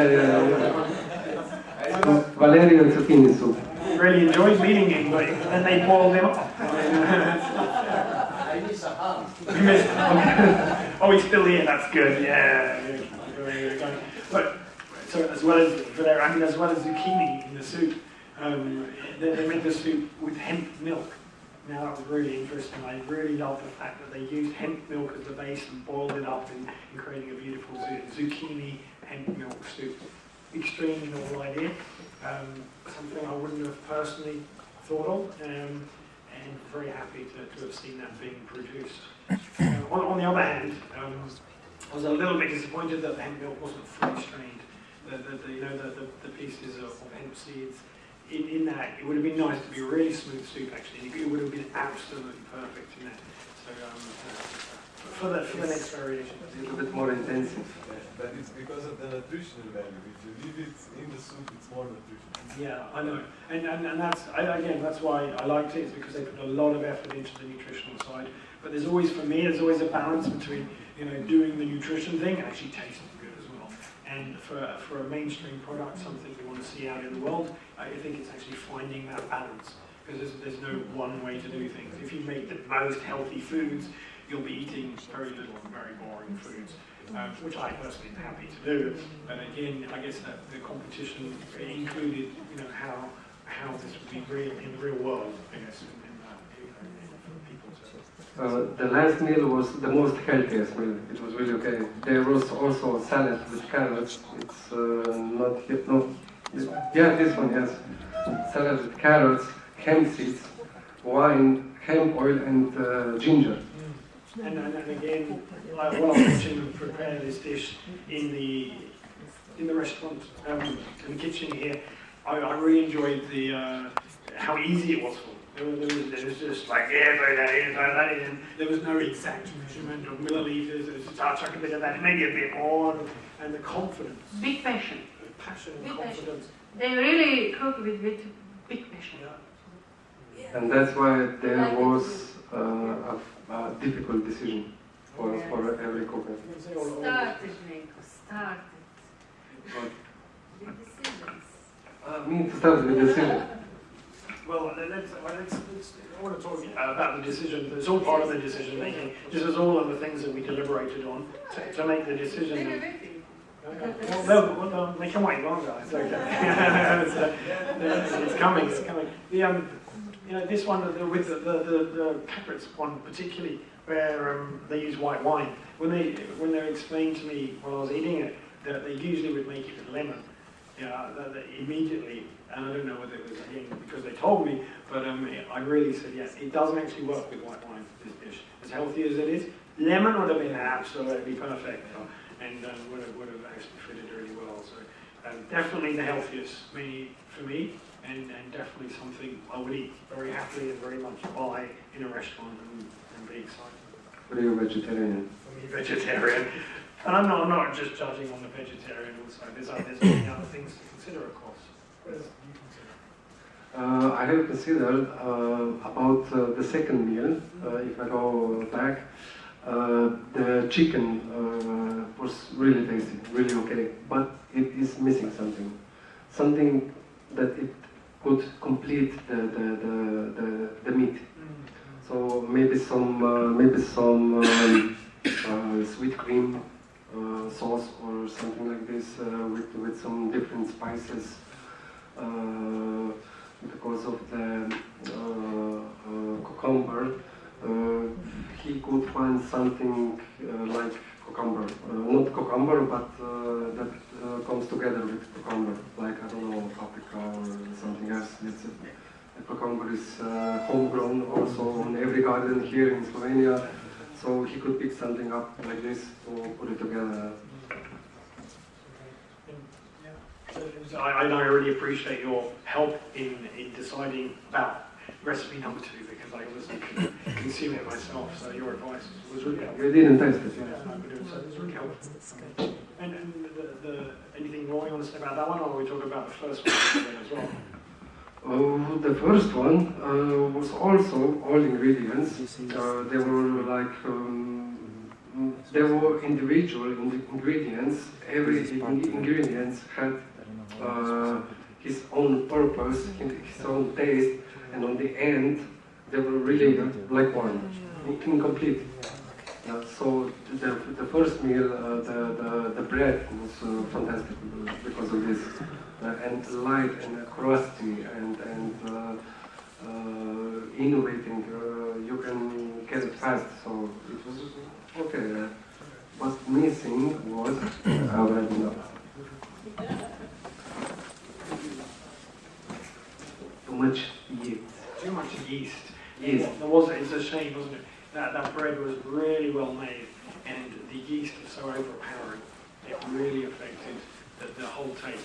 It actually was a really balanced meal in its taste and form. I could really imagine that being sort of street food to the masses. You know, good price, you know, reasonable price. Maybe take out the Jack Daniels and find something else to keep it down. The display, well, you know, wasn't fantastic.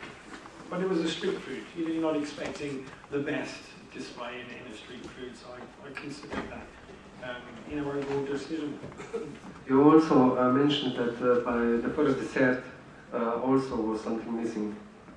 There was something else missing in that. The first one was missing the lemon. The lemon, you could have a lot of lemon in also. Pumpkin was not enough to taste. I agree. You really felt that was missing the tartness. Something. There was just that little one thing that was missing. Apart from that, a little bit too much yeast. You know, display wasn't fantastic. Second one being just too much meat really in general. The third competitors again back to those guys there. I have to keep going back, but you know. I was a little bit disappointed because I had all this healthy, nutritious food, and then there was no dessert. I was like, hold on a second, guys, did you not read the rules? And because if you read the rules, our decision may have been different because we were that close. It was a very hard decision. Yes, of course. It was no easy. So we are last one. Okay. Recipe number 1. Recipe number 1 was the best. And the winner is.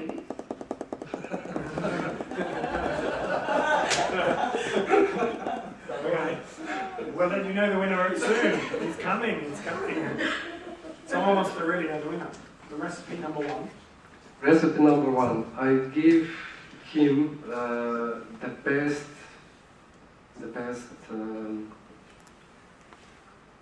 innovation for street food.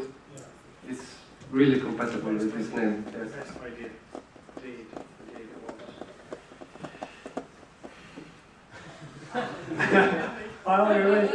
We're not there yet, just a second. It's a hard decision. You know, if you could try all these wonderful foods, how can you make this decision very easily? The second one. The second one. Again. The apple pie. It was the best, but the hemp flour in the mixture didn't go. We didn't need it with hemp flour. We didn't need. Again, it's great to use a lot of hemp ingredients, as many as we can. And it was a hemp recipe. If we could have had hemp flour is a really hard material to use. It works in breads, it works in baking, but when you have soft bakery items, then we've got the prize. We're just going to have the winner in 1 more minute. It's working. I was just saying that if we could not have, some of the husky parts and that soft, beautiful pastry, it would have been absolutely a winner. Everyone would have enjoyed it. I wonder when myself even. I will look so many like guys today. You can put it there between. Just a second.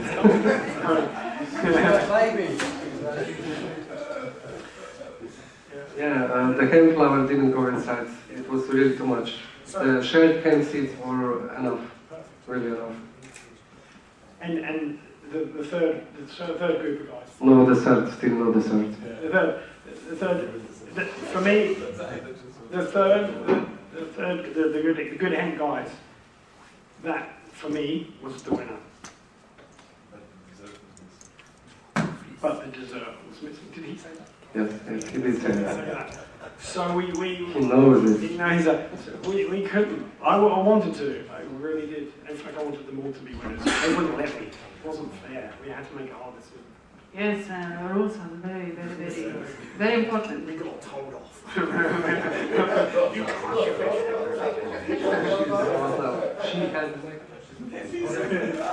I take to you 10 minutes, and to you 10 minutes, and then we go to dinner. Okay. The winner? She's the boss. Okay, Global Hemp Food Innovation winner of this year, 2014, is... The winner?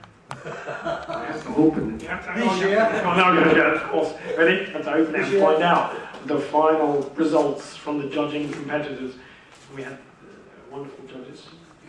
So it's really ready. Do you think the boss is ready? The boss is ready to give out that copy of that.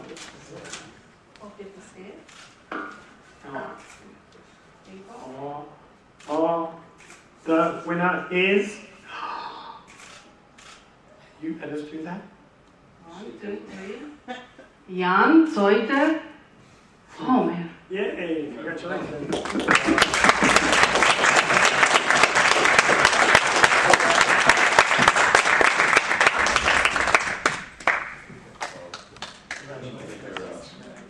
Čestitam, Jan.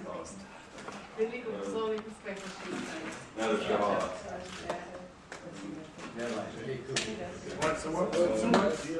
Some words, maybe? Winner? No. Please. Well, thank you very much. It was very unexpected, honestly. And really, thank you very much to my mother. She's over there. She helped me a lot with the recipes. That's it. I'm very thankful overall. Thank you. You go here in school, I suppose so. Yeah, I visited this school, and here is actually where I started learning to cook last year. You will be professional in this business. If all goes as planned, of course. You cook only with hemp, or you cook several other foods? Well, use everything, of course, all I can find. But lately I started using hemp when my mom started with this company and the Congress and everything. It all just sort of fell into place. It's not guilty, your mama is, you are the really best. You are really best. You cook alone. I hope that we will see you next year too. I hope that you will find place in some hemp business and in some best hemp kitchen. Thank you very much, Jan.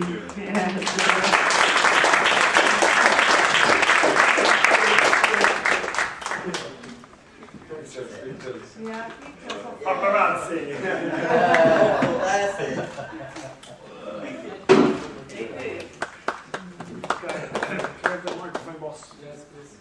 Yes. So now we are going to Global Hemp Technology Innovation winner. Then we have half of hour. Yes, it will take some time, so please sit down. Take your time. Turn around. Jan.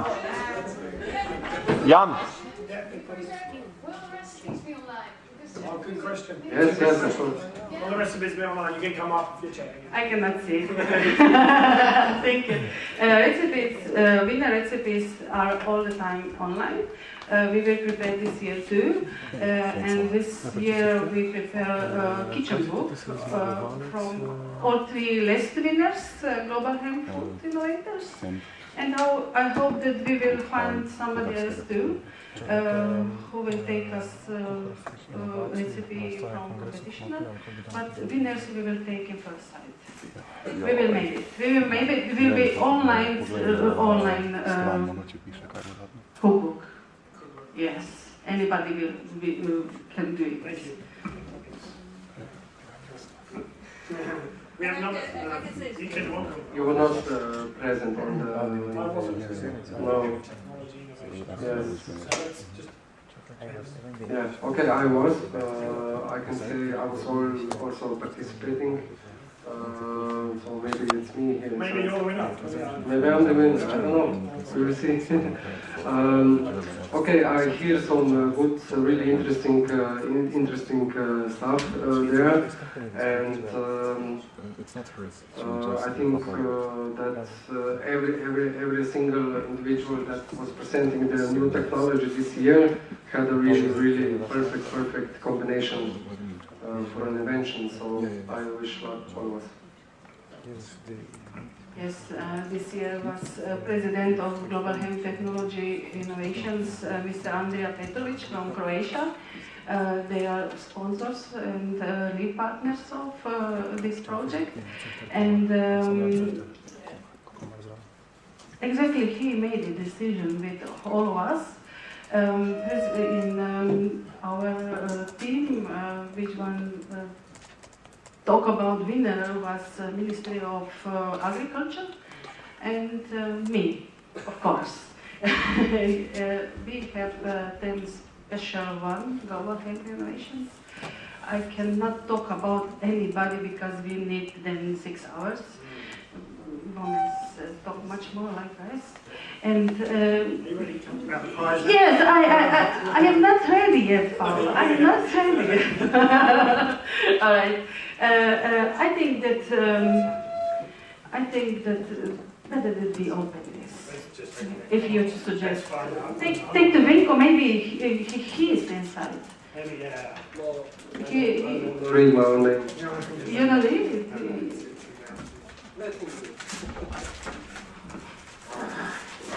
Opening a Christmas present, isn't it? And the winner is Mr. Nico Wagner with his project CBD.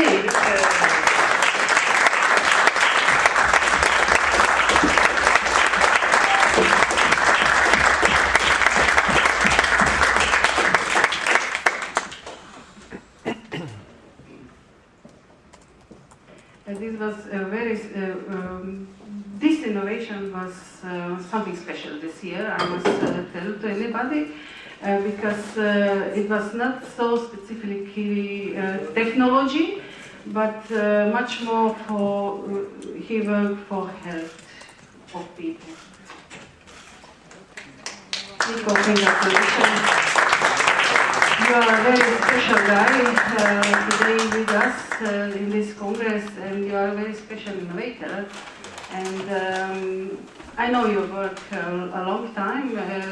This don't take to you much more points like to another competitioner because we work so long together in our team. But this innovation was something special for the whole world. And I hope that your innovation will help to many people to be healthy, to be happy, and to stay with us in the world, alive. Please, some little words. I am glad that I am CBD protected because I got a little clash there with the competition. So I am a single man. But I was very sick, and since 2002 I interested me for the technology, for all what to do with hemp, because hemp saved my life. So I was really, I had a sense in my life to really study all kind of possibilities in the legal space, because I made a big work with the state and nothing under the counter. And, so in Europe, I had the chance to have the best grower of my country, and Mr. Molenwijk, who is in the cannabis market since 1995. And he is also very innovative, and but he didn't know really without seeds what was in his fields. And so I told him, with other things in your fields, like seeds and fiber.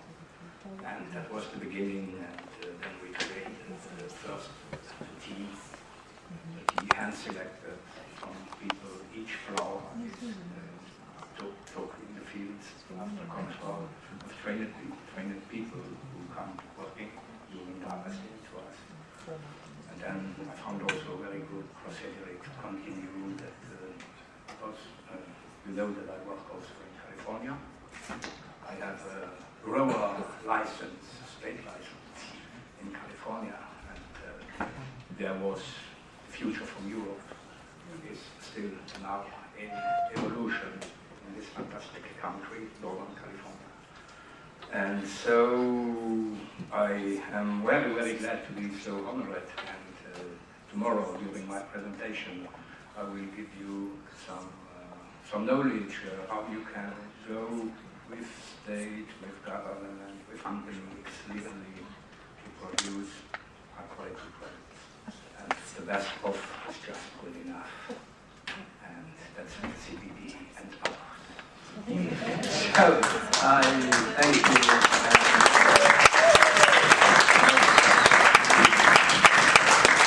We see us tomorrow, and then we go a little bit in detail. Now, I want only to explain you what something, because we have a lot of contacts in the whole world. World Hemp Congress. What is hemp? Hemp is the name we give to the industrial hemp we grow was less than 0.2 THC. But hemp is cannabis. Hemp is cannabis. Cannabis sativa. And so, when we go further, we have hemp, we have cannabis, and then in the eastern countries, India and this region, we speak about bang. Bang. Bang is cannabis, is hemp. And then when you imagine that on this planet there is a country called Bangladesh. Bangladesh. Translate what that one say. The land where cannabis is growing. That's the name of Bangladesh. And all this knowledge all was sabotaged by so fucking criminals. Since 60, 70 years, we come back as the best food that humanity needs. All the presentation of this plan. Thank you. And all of you, because you are all winners here.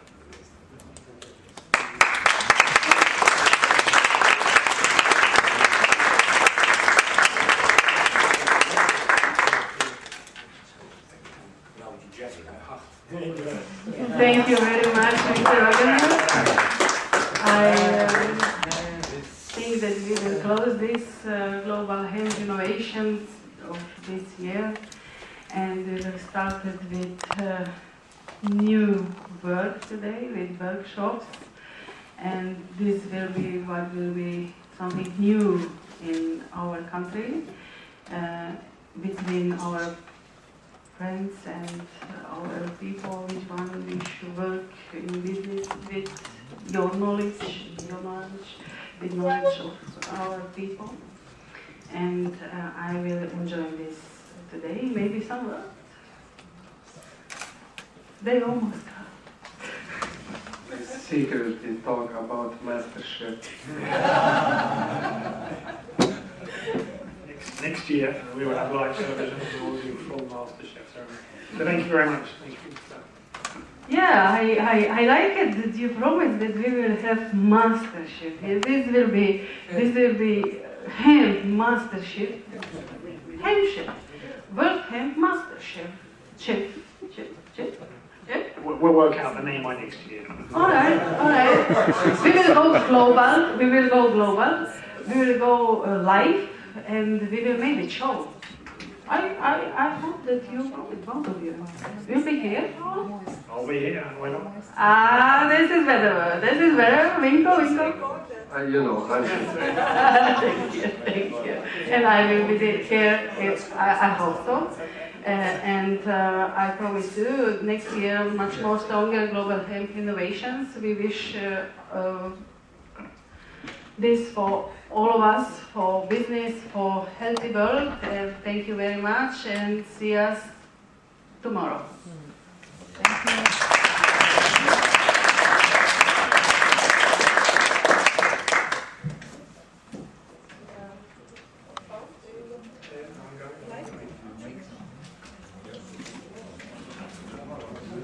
Majda.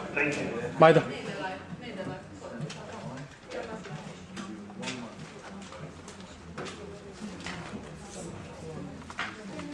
How did